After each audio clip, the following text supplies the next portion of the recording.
የፍቅር ቀጠሮ። ሰላም አድማጮቻችን እንደምን አመሻችሁ። ከብስራት ኤፍኤም 101.1 ሁሌም ሰኞ ምሽት ከ3 እስከ 6 የፍቅር ቀጠሮ ፕሮግራማችን ነው የሚደመጠው። ዛሬ ለ30 ደቂቃ ያህል ዘግይተናል። እስከ 6 ሰዓት ድረስ ግን አብረን እንቆያለን። ከዚህ ሰዓት ጀምሮ ደግሞ እስከ 6 ሰዓት ድረስ የፍቅር ቀጠሮ ከእናንተ ጋር ቆይታ ያደርጋል። አብይ ዘላለም አስተናግዳችኋለሁ። ዛሬ ባልደረባዬ አለምሰገድ በጉዳት ምክንያት አልተሰለፈም ማለት ነው የሚቻለው። ይቀጥላል። አድማጮች በሚቀጥለው ሳምንት ትቀጥላላችሁ። ለማንኛውም ግን እስከ 6 ሰዓት ድረስ በሚኖረን ቆይታ ዛሬ ትልቅ መወያ የሚሆን ርዕሰ ጉዳይ ይዘንላችሁ እንቀርባለን። ርዕሰ ጉዳዩም በአንዲት ሴት ህይወት ላይ የሚያጠነጥን ታሪክ ነው። የፍቅር ህይወቷ እንዲሁም አጠቃላይ ህይወቷ ነው የሚያተኩረው። ከዚህ በፊት ትንሽ ለየት የሚያደርገው ጉዳይ ምንድነው? የሀገር ውስጥ ስቱዲዮ በመምጣት ታሪካቸውን እያካፈሉ ነው።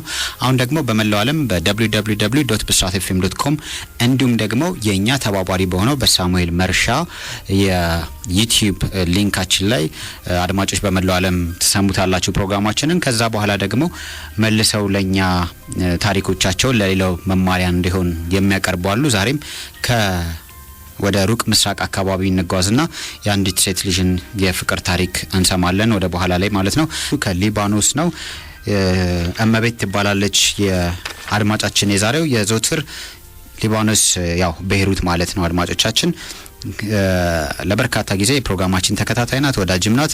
አድማጮች ብትሰሙ ታሪክ ሰምታችሁ ሀሳባችሁን እንድትነግሯት ትፈልጋለች። በተጨማሪም ደግሞ ለዚህ ታሪክ ቀጥታ ሀገራችን ውስጥ መጥቶ ለአድማጮች እንዲደርስ ደግሞ ባልደረባችን ወይም ተባባሪያችን ደግሞ በዩቲዩብ የሳሙኤል መርሻ አስተዋጽኦ አለበት። ስለዚህ አድማጮች ለሱ እውቅና ትሰጡታላችሁ። የበለጠ ደግሞ በሚቀጥለው ሳምንት ሰፊ ጊዜ ስለሚኖረን ከ3 ሰዓት ጀምሮ ስለምንጀምር ያደውን ፕሮግራም ስለሚያልቅ በዚህ ጉዳይ ላይ ሀሳብ መስጠት ትችላላችሁ። ረዘም ያለ ሰዓት ሰጥተናል ለታሪኩ። በትግስት አድማጮች አድምጣችሁት ብዙ ቁም ነገር እንደምታገኙበት ተስፋ እናደርጋለን። ህይወት አሰፋበት ቴክኒኩ እስከ 6 ሰዓት ድረስ አብይ ዘላለም አስተናግዳችኋለሁ። መልካም ቆይታ ይሁንላችሁ። ለመሸጋገሪያ አንድ ሙዚቃ ጋብዘናችሁ ከዛ በኋላ ቀጥታ ወደ እመቤት የፍቅር ታሪክ ከቤይሩት ለአዲስ አበባ አድማጮች እንዲሁም ለመላው ዓለም ይቀርብላችኋል። መልካም ቆይታ። የፍቅር ቀጠሮ። እሺ፣ ስሜ እመቤት እባላለሁ። እውነተኛ ታሪኬ ነው ማካፈላችሁ። ከዚህ በፊት ስለነበርኩበት ህይወት ማለትም ሴተኛ አዳሪነት ወይም ደግሞ በንግድ በወሲብ ንግድ ስራ የተባሉ ከሚጠሩ ሴቶች መካከል አንዷ ነኝ። በዚህ ህይወት ጉዳይ ላይ ስለዚህ ህይወት አስከፊነት ወይም ደግሞ በቃ ስለዚህ እንደዚህ የተባሉ ስለሚጠሩ ሴቶች ላይ ምንም ትኩረት ተሰጥቶበት ተሰርቷል ማለት በጣም ይከብዳል። እኔ በግሌ ማለት አልችልም። ምክንያቱም መንግስትም ሆነ ህብረተሰቡም እንዲሁም ደግሞ የአርቱም ሰው ስለዚህ ጠለቅ ብለው ገብተው አይተውትና ዳሰውት ቢሆን ኑሮ ብዙ ሴቶቼ ወይም ደግሞ እኔም በዚህ ህይወት ውስጥ ባልተገኘን ኖሮ ምክንያቱም በጣም የሚያስጠላ ህይወት ነው።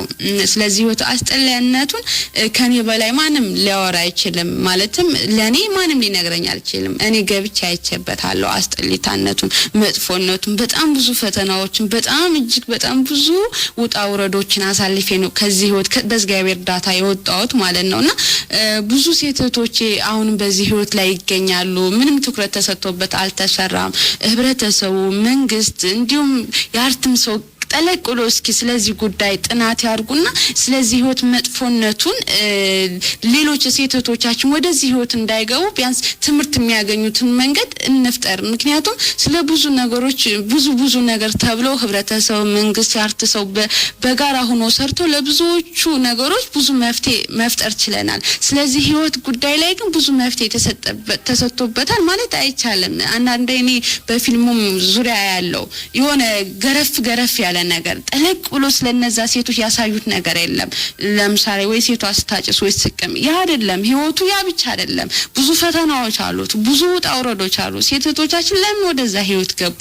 እንዴት ነው ከዛ ህይወት ሊወጡ የሚችሉት? እዛ ህይወት እየሰሩስ ምንድነው የሚገጥማቸው የሚባለው ነገር እንትን ያለበት አይመስለኝም፣ ትኩረት የተሰጠበት አይመስለኝም። ምክንያቱም ጠለቅ ብለን ትኩረት ሰጥተነው ስለዛ ህይወት መጥፎነትና ሴቶቻችን ወደዛ ህይወት እንዴት ነው እየገቡ ያለው የሚለውን ጥናት አድርገን ብንሰራ ኑሮ ብዙ ሴቶቼ ብዙ ታዳጊ ሴት ልጆቻችን ወደዚህ ህይወት ባልተገኙበት ኖሮ በጣም የሚያስጠላ ህይወት ነው በጣም የሚያስከፋ ህይወት ነው እኔ አስከፊነቱን ወይም የዛ ህይወት መጥፎነቱ ወይም ደግሞ ያለፍኩባቸውን መከራዎች ባወራ እንኳን እኔ አንድ ቀን ሙሉ ይበቃኛል በያላስም በጣም ነው የሚዘገነነው በጣም ነው የሚያስጠላው እና እነዚህ ነገሮች ላይ ትኩረት ብንሰጥ ደስ ይለኛል ገና ለጋ ልጆች ትምህርት ገበታቸው ያፈናቀሉ ከሚወዳቸው ቤተሰቦቻቸው ከቀያቸው ያፈናቀሉ ደላላና ቤት አከራዮች አንድ ላይ ሆኖ ተመሳጥረው እየሰሩ ሴቶቻችን ወደዚህ ህይወት እንዲገቡ ያደረጉ ነው እና በዚህ ትኩረት ለምንድን ነው ሊሰጠው የማይገባ ለምሳሌ ቤት አከራዮች ላይ ቤት የሚያከራዩ ሰዎች የመንግስት ቤት ነው መንግስት ቸገራቸው ለመኖሪያ የሰጣቸውን ቤት 3 ቦታ 4 ቦታ ከፍሎ ለሴቶቹ በቀን 100 እስከ 150 ብር አከራይተው ወሲብ ንግድ ስራ እንዲስፋፋ ያደርጉ ነው ያሉት ይሄን ነገር ለምንድን ነው ትኩረት የማይሰጠው ማህበረሰቡ እስኪ ገና ታዳጊ ልጆች ወደዛ ህይወት ሲገቡ ስናይ መራቅ ሳይሆን ወይም ደግሞ እነዚህ እኮ ፈልገው ነው የሚሰሩት ማለትን ሳይሆን ግንዛቤ ማድረግ ያለብን ለምንድን ነው ወደዚህ ህይወት የሚገቡት እስኪ ትንሽ ልጆቻቸውን ስናይ እስኪ ለምን ነው ወደዚህ ህይወት የገባቸው የሚለውን ነገር እስኪ ቀርበን እናናገራቸው ማንም ፈልጎትና ወዶት አይሰራም እኔ በገና በ15 አመት ይሄን ህይወት ሀብዬ ሲጀምር ሰው ቀርቦ አናግሮ ቢሆን ኖሮ ብዙ አመታትን እዛ ህይወት ውስጥ ባላስቆጠርኩ ኖሮ ሞዶን ያቆንኩትን ትምርቴን መማር የሚችልበት አጋጣሚ ሁሉ ሊፈጠር ይችል ነበርና ብዙ አሉ እዚህ ህይወት ይሄን ህይወት እየሰሩ ቤተሰቦቻቸውን የሚረዳሉ እህት ወንድሞቻቸውን የሚያስተምራሉ እናት አባታቸውን የሚረዳሉ እዚህ ህይወት ደግሞ እየሰሩ ወልዶ ልጆቻቸውን እዛው ያስተማሩ ያሉ አሉ ምክንያቱም እናት እዚህ ጋር የሆነ ስራ እየሰራች ልጇን እዛ ጋር አስተኝታ በጣም ይከብዳል ነገ ይሄ ልጅ ያደገ ከፍ ያለ ሲመጣ ልጁ ምን አይነት ስነ ልቦናው ላይ ምን አይነት ነገር ነው የሚያሳድረው ጥሩ ነገር ይዞ ነው የሚያድገው ይሄ ልጅ አይደለም ነገር ግን በቃ ምንም አማራጭ የላቸውም እነዚህ ሰዎች የሆነ ብዙ ማለት ብዙ ነገር ማለት ይቻላል ስለዚህ ህይወት ላይ ጠለቅሎ መግባት ማየት እነዚህ ቤት የሚያከራዩ ሰዎች ላይ ለምንድን ነው ትኩረት የማይሰጠው ምክንያቱም ብዙ ሴት እህቶቼ ወደዚህ ለመግባት በጣም ቀላል ነው ወደዚህ ህይወት ለመግባት ለምሳሌ አንድ ልጅ ከቤት ወጣ ቀጥታ ወደ ናይት ክለብ ወይም ደግሞ ቡና ቤት ለመግባት በጣም ይከብዳል ምክንያቱም አንድ ሰው ከቤት ስንወጣኛ ገና ከቤት ወጥተን ማናውቅ ልጆች ሻይ ቡና እንኳን ለማለት ካፌ ስንገባ ምን አይነት እንትን እንደሚኖረው የሆነ ሰው በዛ ያለበት ቦታ ለመግባት እንኳን መንፈራ ልጆች አለን ስለዚህ ገና ከቤት ወጥተን ወይም ደግሞ ከክፍለ ሀገር መተን ቀጥታ ናይት ክለብ ውስጥ የሚገቡ ሴቶች ይኖራሉ ብሎ ማሰብ ለኔ ይከብዳኛል ምክንያቱም ገና ምንንም ሳናውቅ ነው እንግዲህ ወደዚህ ህይወት የሚያሰማሩን ያ ደግሞ ግን በብዛት ሴቶች ወደዚህ የሚበዙበት ለምንድን ነው ቤት ተከራይቶ የሚሰሩበት ለምንድን ነው ከናይት ክለብ የበለጠ ወደ ናይት ክለብ ከመግባት የበለጠ ብዙ ሴቶች ወደዚህ ህይወት ነው የሚገቡት ሁለቱም ህይወት አንድ ናቸው ነገር ግን በብዛት ደግሞ እዚህ ጋር ያሉ ሴቶች በጣም ይበዛሉ እጥፍ በጣም ይበዛሉ ምክንያቱም በቃ በደላላ ተታለው ይመጣሉ እዚህ ጋር ግብት ትባላለች ምንም ነገር ማታውቅ ልጅ እዚህ ህይወት ትገባለች መግባቱ በጣም ቀላል ነው መግባቱ ወደዚህ ህይወት በጣም ቀላል ነው መውጣቱ ግን በጣም ከባድ ነው በጣም ይከብዳል መውጣቱ ምክንያቱም ብዙ ሴቶች እኮ ብርም ሊኖራቸው ይችላል እኮ ብር ያላቸው ሁሉ ከዚህ ህይወት ወጥቶ ሌላ ስራ የመስራቱ ሐሳቡ እንዴት እንደሆነ ስለማያውቁት እዚህ ህይወት የሚኖሩ አሉ ገንዘብም እንኳን ኑሯቸው ማለት ነው ምክንያቱም በቃ ሰው ቀርቦ ያናገራቸው ማረሰቡ ያገለናል ብዙ ነገር ትኩረት ተሰጥቶበት ስለዚህ ጉዳይ አልተሰራም ስለዚህ እስኪ ቀርበን እነዚህን ሴቶች እናያቸው ስንቶች መውጣት እየፈለጉ ግን የመውጫው መንገድ ስለጠፋባቸው እዚህ ህይወት የቀሩ ሰዎች አሉ እድሜያቸውን በዚህ ህይወት የፈጁ ሰዎች አሉ ይሄን ህይወት ትዳር አድርገው የሚኖሩ ሰዎች አሉ በቃ አማራጭ ጠፍቶባቸው የመውጫ መንገድ አጥተው ማለት ነው በጣም ቀላል ነው ለመግባት ግን ለመውጣት እኔ ራሱ ለመውጣት ከእግዚአብሔር ጋር በስንት ጥረት ከስንት አመት በኋላ እግዚአብሔር ይመስገን ተሳካልኝ ከዛ ህይወት ወጣው ማለት አልችልም ነገ ደግሞ እዛ ህይወት ዛሬ ላይ ስላስጠልናቱ ወይም ስላስከፊነቱ አውርቻለሁ አስከፊ መሆኑን ደግሞ በደንብ አይቻለሁ ግን ነገም ደግሞ ተመልሼ መግባት አይቀርም ምክንያቱም የሚረዳኝ ሰው ከሌለ አይዞሽ የሚል ሰው ከሌለ ማን ሰው ወዶት ወይም እንኳን አንድ ሰው ቆጣው ሁሉ ነገር ተመቻችቶለት እኮ ወደዚህ ህይወት እኮ የሚገባ የለም ሰው እኮ ስጋውን አይቸረችርም ስጋ እኮ ክብር ነው ፈጣሪ በአምሳሉ የፈጠረንን ስጋችንን እንዴት ነው የምንቸረችረው ሰው በቃ እንደዛ ነው ያሰበው ያለው ሱስ ሆኖባቸው ነው ይባላል አይደለም እስኪ እንደዛ ብለን ከመፍረዳችን በፊት ቀርበን እናያቸው እስኪ አንድን ሰው ቀርበን አይተነው ከዛ ህይወት መውጣት የማይችል ከሆነ በቃ እኛ ተወቃሽ አይደለንም ተወቃሽ ራሱ ነው ተወቃሽ የሚሆነው ስለዛ መጥፎ ስራ ያወቀ የሚሰራ ከሆነ ግን የሚረዳው ሰው ተገኝቶ ከዛ ህይወት መውጣት እየቻሉ ብዙ ብዙዎቹ ግን ቀርቦ የሚያናግራቸው ሰው የሚረዳቸው ሰው ስላጡ እዛ ህይወት ያሉ አሉ። ከአንድም ሁለት ሶስት ልጅ እየወለዱ እያሳደጉ የሚኖሩ ሰዎች አሉ። ግን ወደውት ወይም ደግሞ ተመችቷቸው አይደለም የሚያስጠላ ህይወት እየኖሩ እንደሚኖሩ ያወቁ ነው በቃ። እና ከዛ ህይወት እንዴት ነው እነዚህን ሴቶች ማውጣት የምንችለው? ከዛ ህይወትስ ወጥቶ ምን አይነት ስራ እየሰሩ ሊኖሩ ይችላሉ የሚለውን ቢያንስ ብዙ ባለ ሀብቶችም አሉ፣ መንግስትም አለ በዚህ ጉዳይ ላይ ጥናት ተደርጎ ቢሰራ ደስ ይለኛል። ምክንያቱም እኔ ማለት ታሪኬን ሳወራ የራሴን ብቻ አይደለም ያወራ ያለው ብዙ ሴቶችንም ህይወት ያወራው ነው ያለው። ለራሴ ብቻ አይደለም እኔ መፍትሄ የምፈልገው ለብዙዎቹም ነው መፍትሄ የምፈልገው። ስላስከፊነቱ ከኔ በለጠ ማንም ሊነግረኝ አይችልም። እኔ ቆይቼበታለሁ እዚህ ሆል ላይ ማለት ነውና ብዙዎቹ ደግሞ መውጣት እየፈለጉ እዚህ ሆል ላይ ብዙዎቹ እኔ ምናልባት ተሳክቶልኝ እድለኛ ነኝ ይላልው በመውጣቴ ነገ መልሼ እንደመግባት ላለመግባቴ ግን ምንም ያህል እርግጠኛ አይደለሁም ላለመግባቴ ግን ዛሬ ላይ ገና ከዛ ህይወት መውጣቴ እድለኛ ነኝ ብዬ አስባለሁ።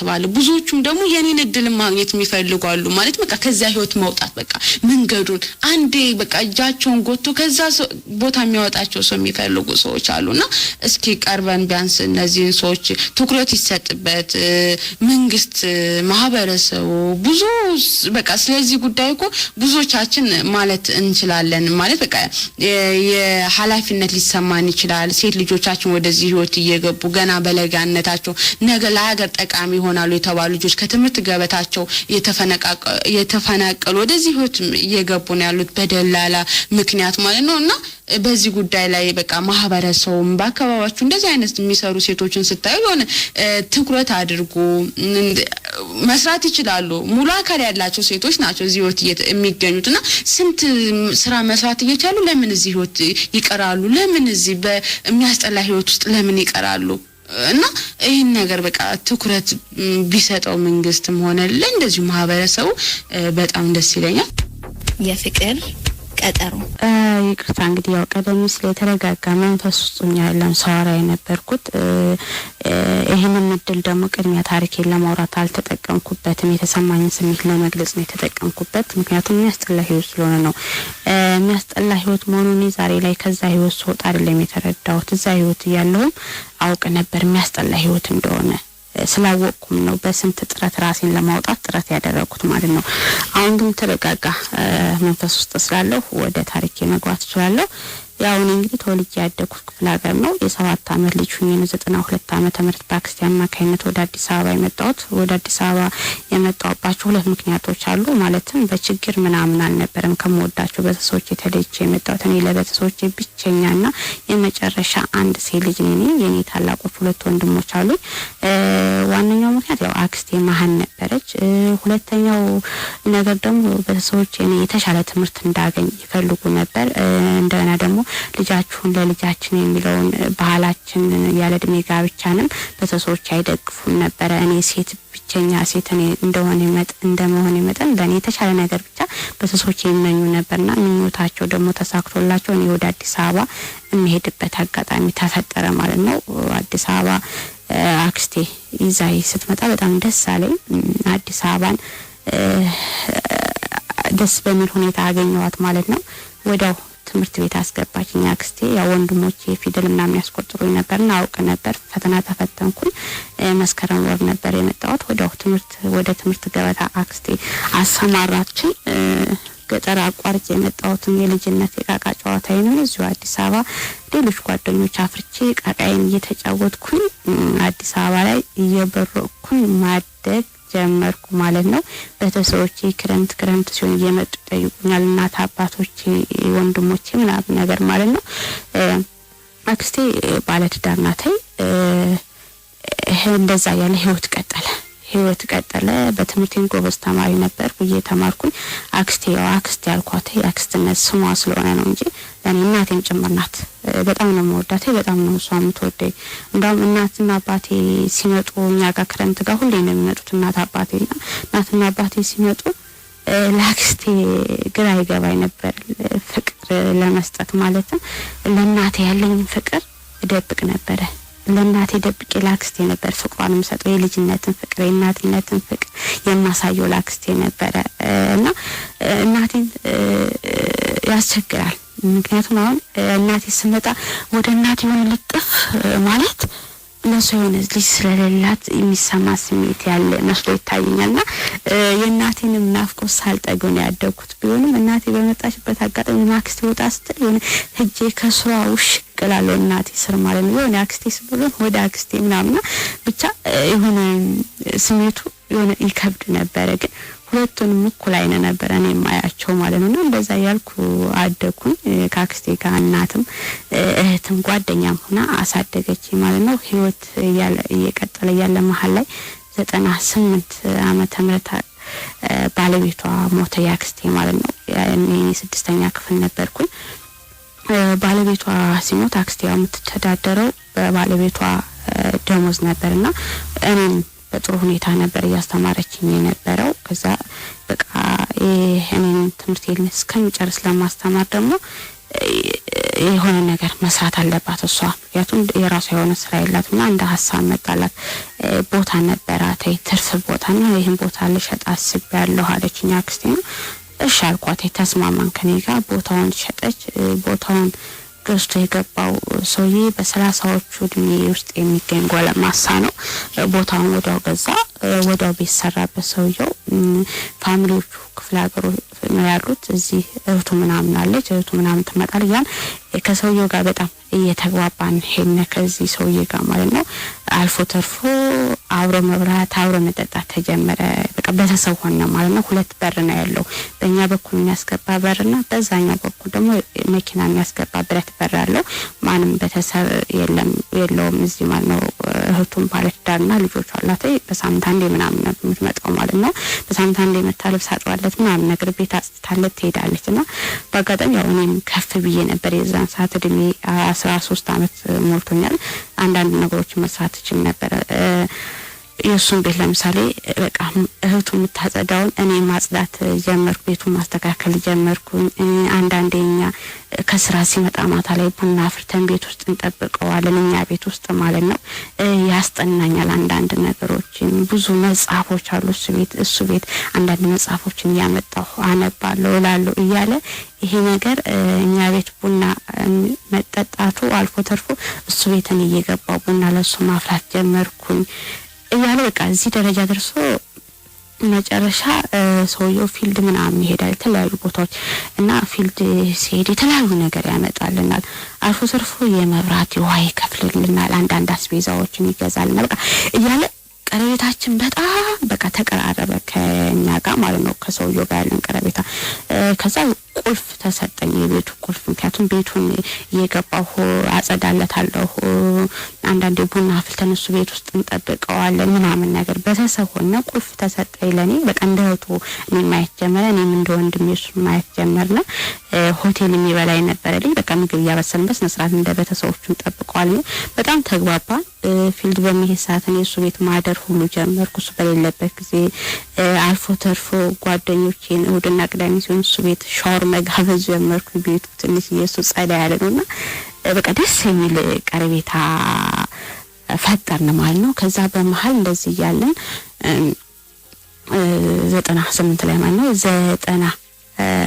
99 ላይ 7ኛ ክፍል ገባሁ። በአጋጣሚ 7ኛ ክፍል ስገባ የእህቱ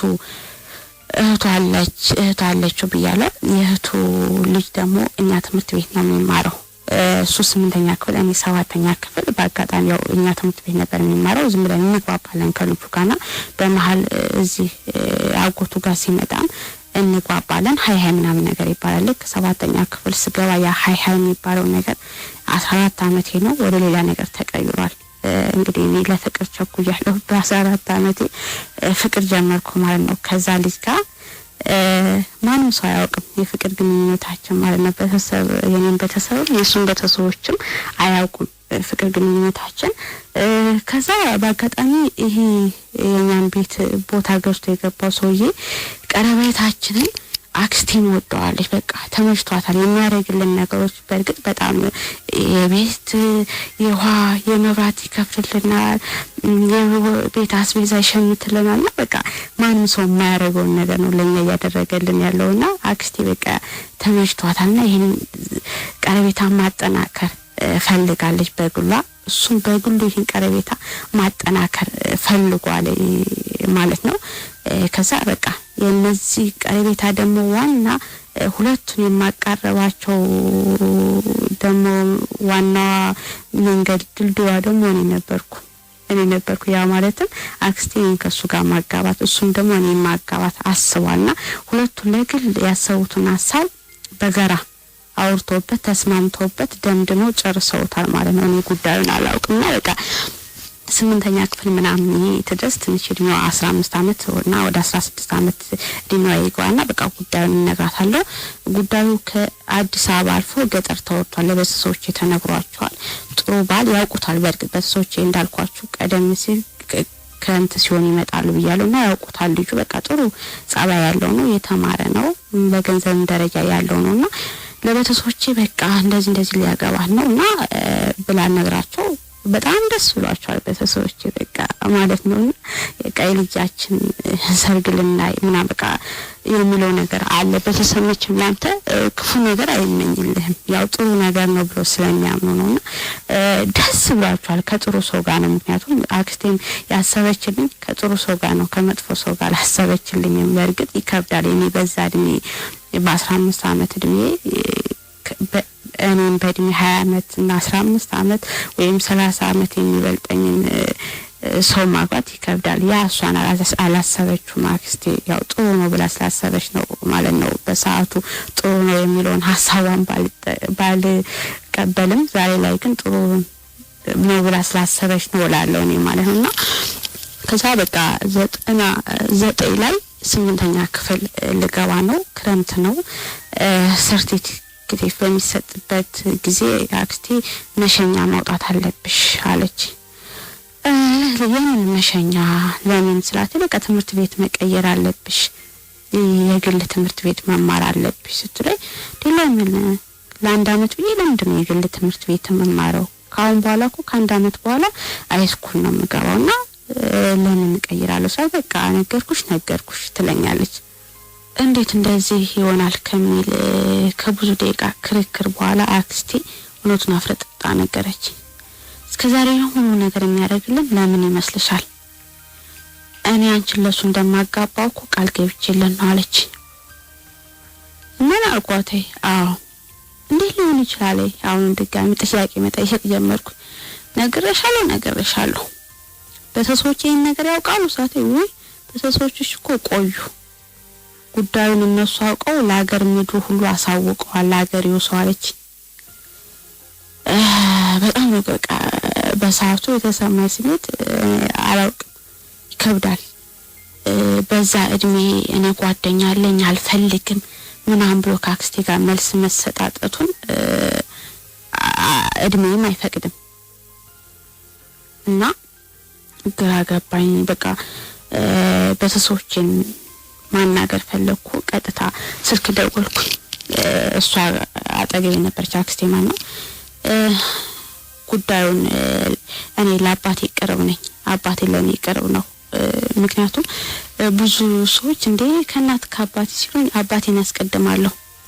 ይገርማቸዋል ሰዎች ያ ማለት እናቴን ብዙዎቹ እናትን ያስቀድማሉ። እኔ ደግሞ አባት ምክንያቱም አባቴን የማስቀድምበት የራሴ የሆነ ምክንያት አለኝ። አባቴን የምወደው አባቴ ለእናቴ ጥሩ ባል ስለሆነ ነው። በቃ መልካም ባል ስለሆነላት እወደዋለሁ። ለእናቴ ጥሩ ባል ስለሆነላት ብቻ ነው እኔ አባቴን የምወደው። ከእናቴ የበለጠ አባቴን እወደዋለሁ ብዬ የማወራው ማለት ነው። ምክንያቱም ጥሩ ባል ስለሆነ ነው ማለት ነው። ወደ ደወልኩና ለአባቴ አወራሁት። አባቴ ሰውራው በፍጹም ልጅ እሷን የምትልሽ ነገር ማሰሚ ማቲ ከሆነ እኔና አንቺ አባትና ልጅ አይደለንም። መቃብሪያ አትቆሚ፣ መቃብርሽ አልቆርም፣ ስምሽን አልጠራም፣ በስሜ አትጠሪም አለኝ። ተረቡ በቃ እኔን ማስማል መገዘት ምናምን ነገር ጀመረ። በቃ ተስፋ ቆረጥኩኝ። ቢያንስ አባቴ ለኔ ቅርብ ሰው ነው ይረዳኛል የሚል ግምት ነበር። እንዴት ሊሆን ይችላል በዚህ እድሜ ብዬ ከአባቴ ጋር መከራከር ጀመርኩኝ። በፍጹም አለ ይሄ ነገር በፍጹም እሷ ስላልወለደች ነው ወይ ምን አይነት ስሜት ሊሰማታል እሷ ሳለ። በቃ ተስፋ ቆረጥኩ። ስልኩን ዘጋሁት። በቃ ምንም አይነት መልስ መስጠት አልፈቀድኩም። ምክንያቱም ይሄን ነገር እሺ ብዬ ማለል ከሆነ የትዳሩ ሁኔታ ማልቀበል ከሆነ እኔ እዛ ቤት እንደማልኖር ተረዳሁት። በቃ ከሷ ጋር ብሬ መኖር እንደማልኖር ከቤተሰቦችም ጋር ተስማምቼ እንደማልኖር ተረዳሁት። የነበረኝ አማራጭ በቃ ከቤት መውጣት ነበረ። ምክንያቱም አሁን እኔ ጓደኛ ላይ ብልጂ መናገር አንድ ድሜ ማን ነበርም፣ ሁለት ደግሞ ስለ ፍቅር ጓደኛ ግንኙነቴ ደግሞ ማንም ሰው አያውቅም ነበር። ፍቅራችን እኔና ጓደኛዬ ፍቅራችን እናሳልፈው የነበረው ለአንድ አመት እኔ በተክርስቲያን ማታ ማታ ይፈቀድልኝ ነበር የእግዚአብሔርን ቃል ለመስማት ሁሌ ማለት ነው። በዛ ሰዓት በተክርስቲያን በመሄድበት ሰዓት በሚፈቀድልኝ ሰዓት ነበረ እኔ ፍቅሬን የፍቅር ጓደኛዬ ጋር የፍቅርን ላይፍ እናሳልፈው የነበረ በዛች ባለችን ሰዓት ማለት ነው።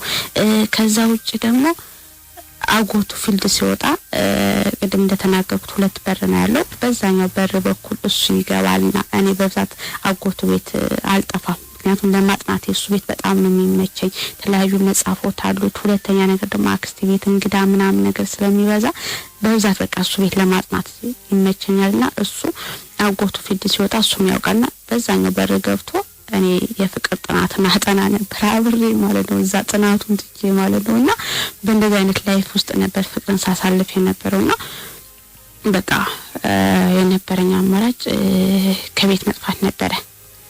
መስከረም 1 ትምህርት ተጀመረ።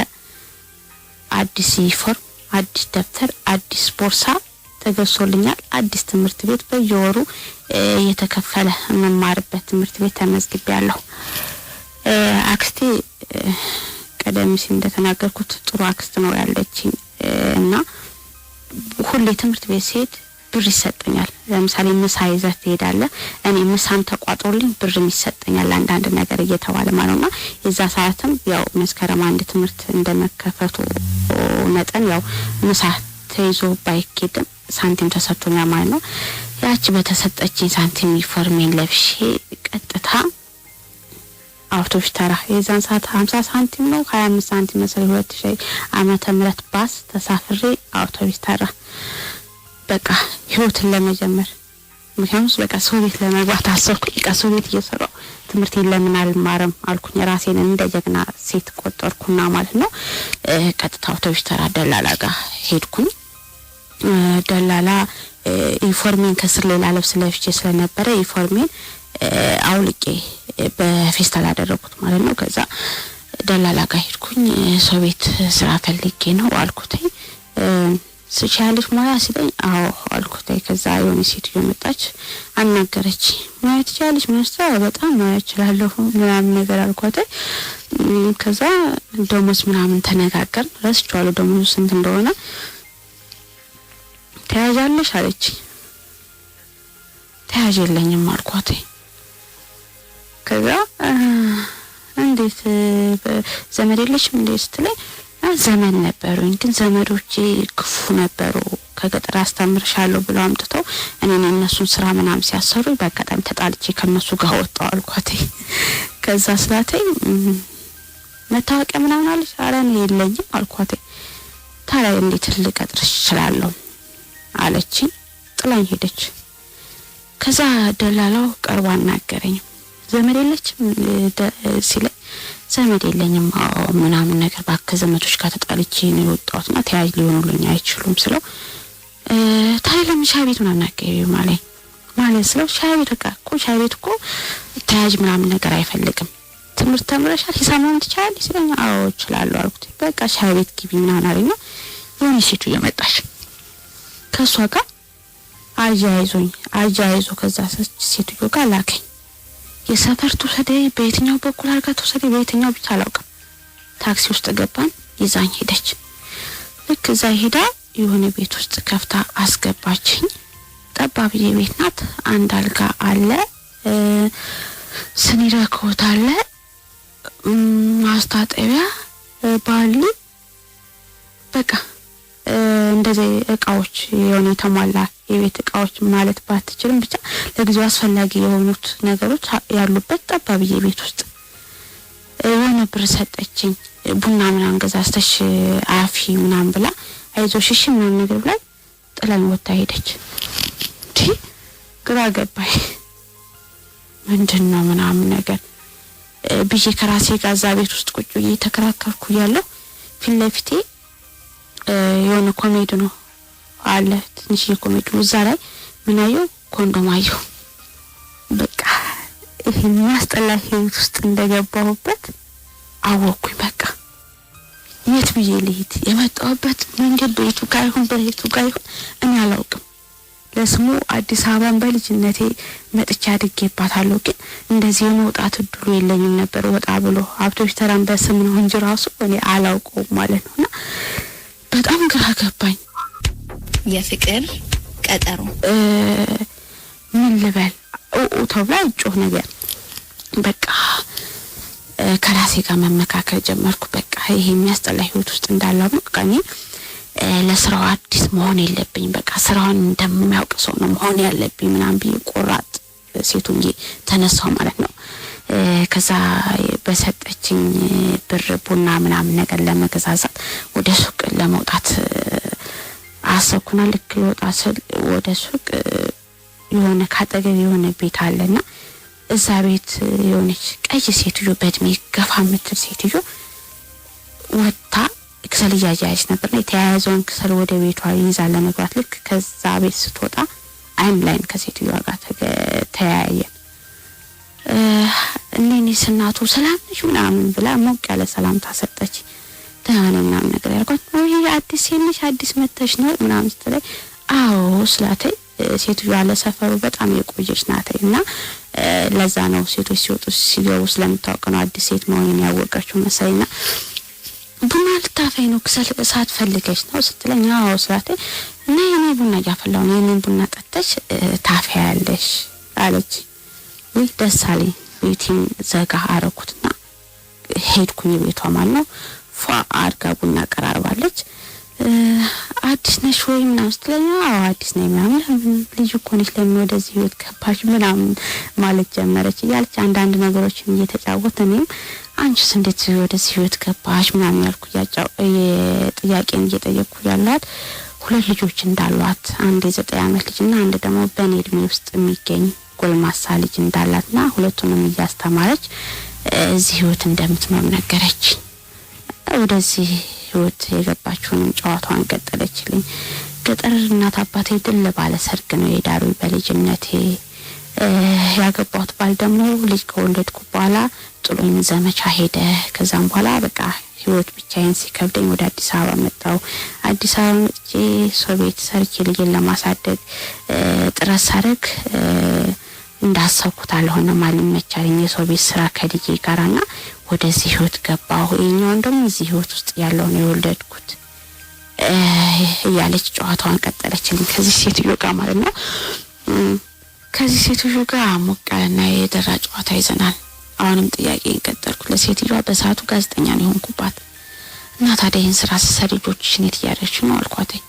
ትልቅ ልጇ ከኩያ ጓደኞቹ ጋር ያመሽ እንደሚመጣ ትንሽ ልጇን ደግሞ ጎረቤት ቤት እየወሰደች ከኩያ ጓደኞቹ ጋር ቴሌቪዥን ያየ እንዲሁም እየተጫወተ እንደሚያመሽና ምሳ ሲሆን ካመሸበት ቤት ይዛ መታራቱን አውርታ ለነገ ትምህርት ቤት እንደምታስተኛው ነገረች።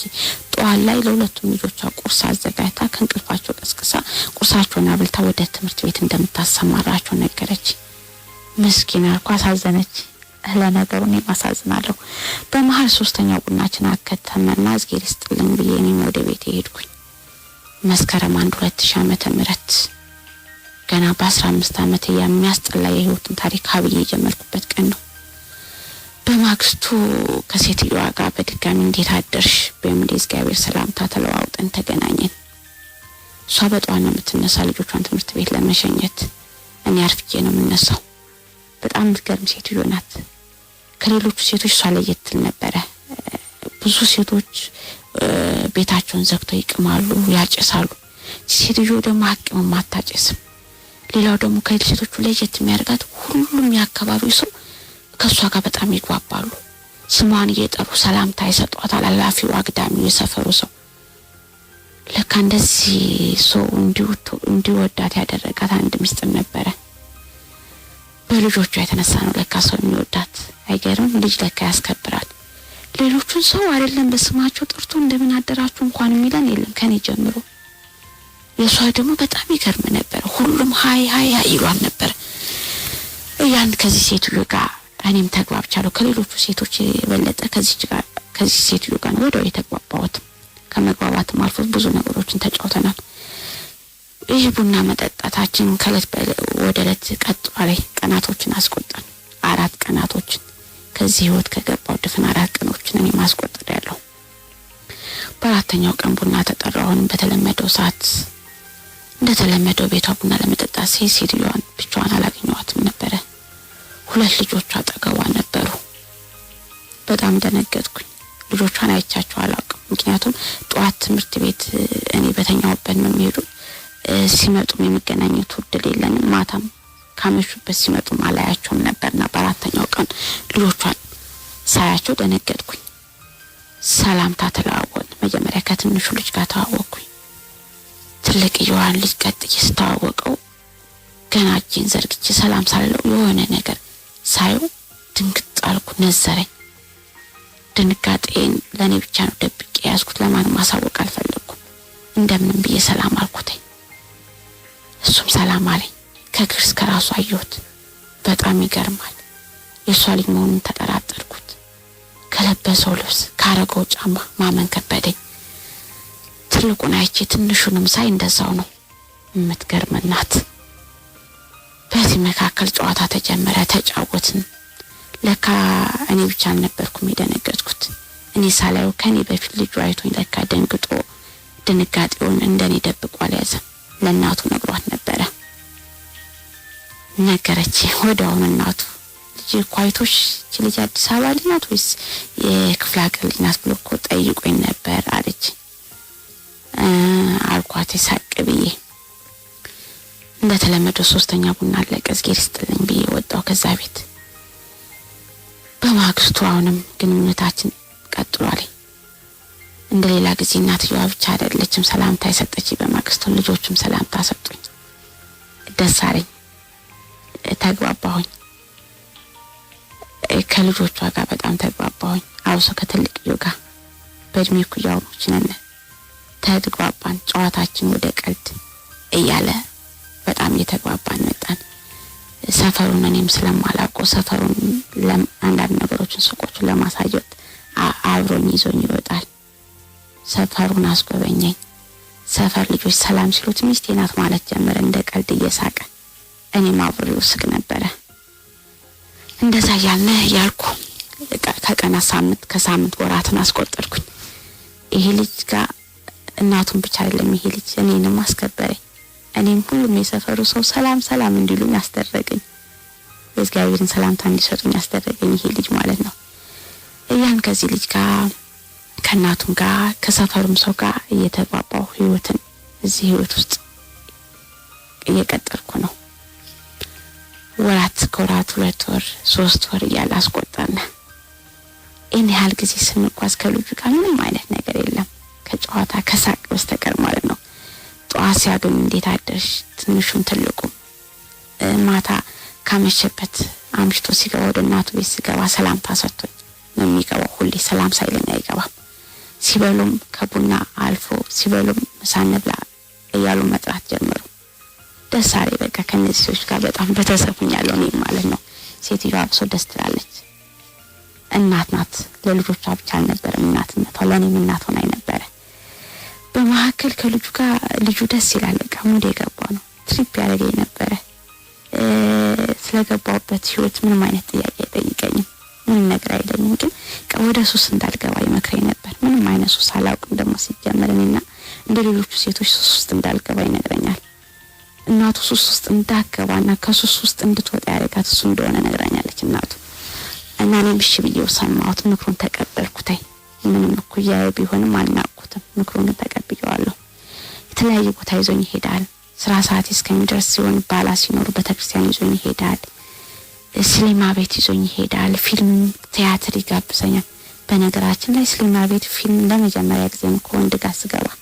ከመጀመሪያ ጓደኛዬ ጋር ፍቅርን ከቤተክርስቲያን አብሮ ከመሄድ ውጪ ሻይ ከመጠጣት ውጪ እንደዚህ ፊልም ቤቶች ጋር ምናምን ሄጄ ያሳለፍኩት ነገር የለም ከጓደኛዬ ከመጀመሪያ ጓደኛዬ ጋር።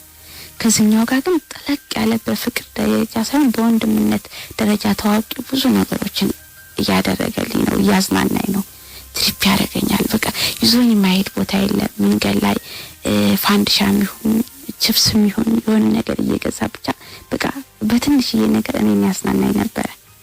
የሆነ ብር ሲኖረው ከናቱ የተቀበለው ከናቱ ብር የሆነ ብር ተቀብሎ ይዞኝ ፊልም፣ ቲያትር ብቻ በብዙ ነገሮች ልጁ በቃ እኔን ያዝናናኝ ነበር። ደስ አለኝ። ያማስጠላውን ህይወቴን ስራዬን ሁሉ እዛ ህይወት ውስጥ እየኖርኩ አስጠልታነቱን ረሳሁት እያልኩ ተቆጠረ። ወራቶች አስቆጠን።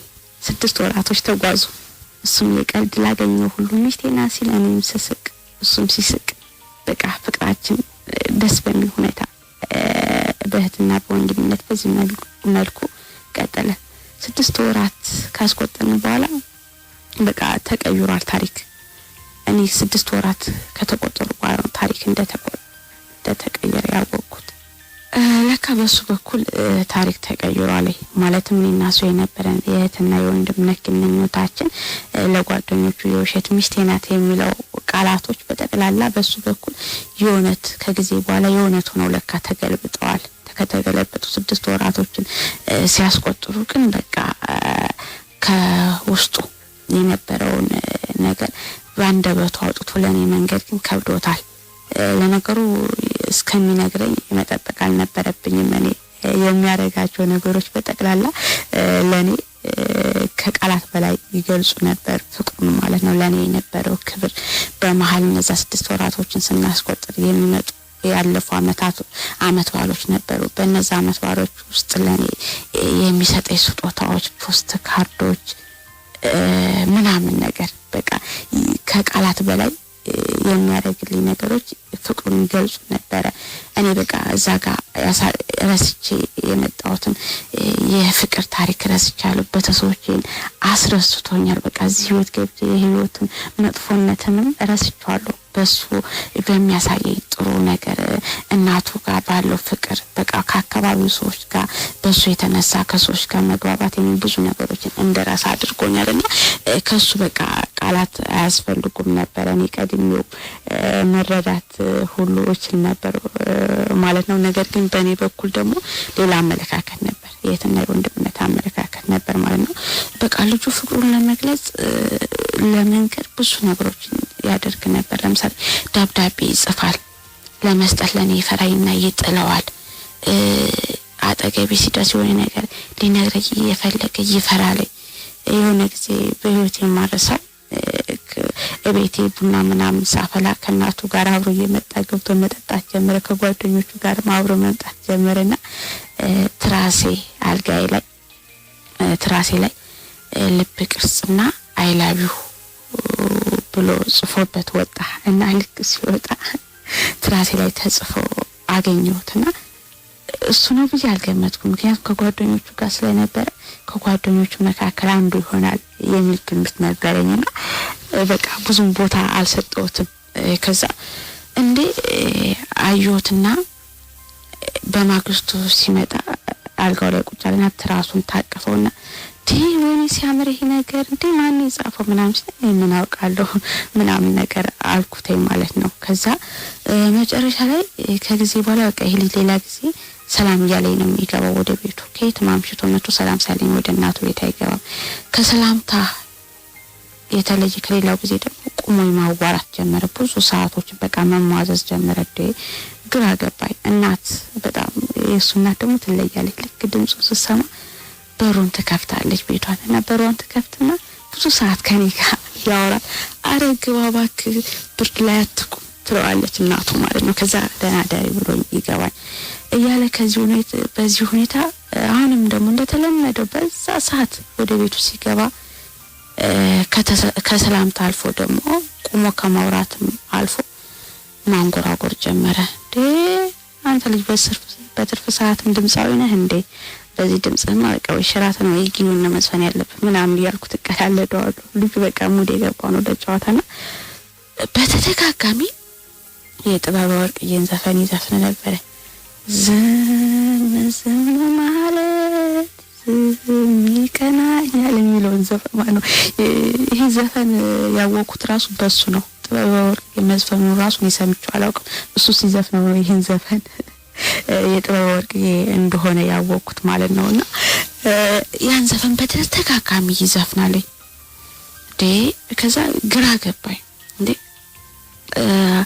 አንተ ልጅ ግን ምንድነው ሰሞኑን የተለየ ነገር ያየውብህ ነው ስለው እንዴ መዝፈን ጀመርክ ምንድነው ስለው ባክሽን አንድ ልጅ አፍቅሬ ሲል ታዲያ ምን ችግር አለው?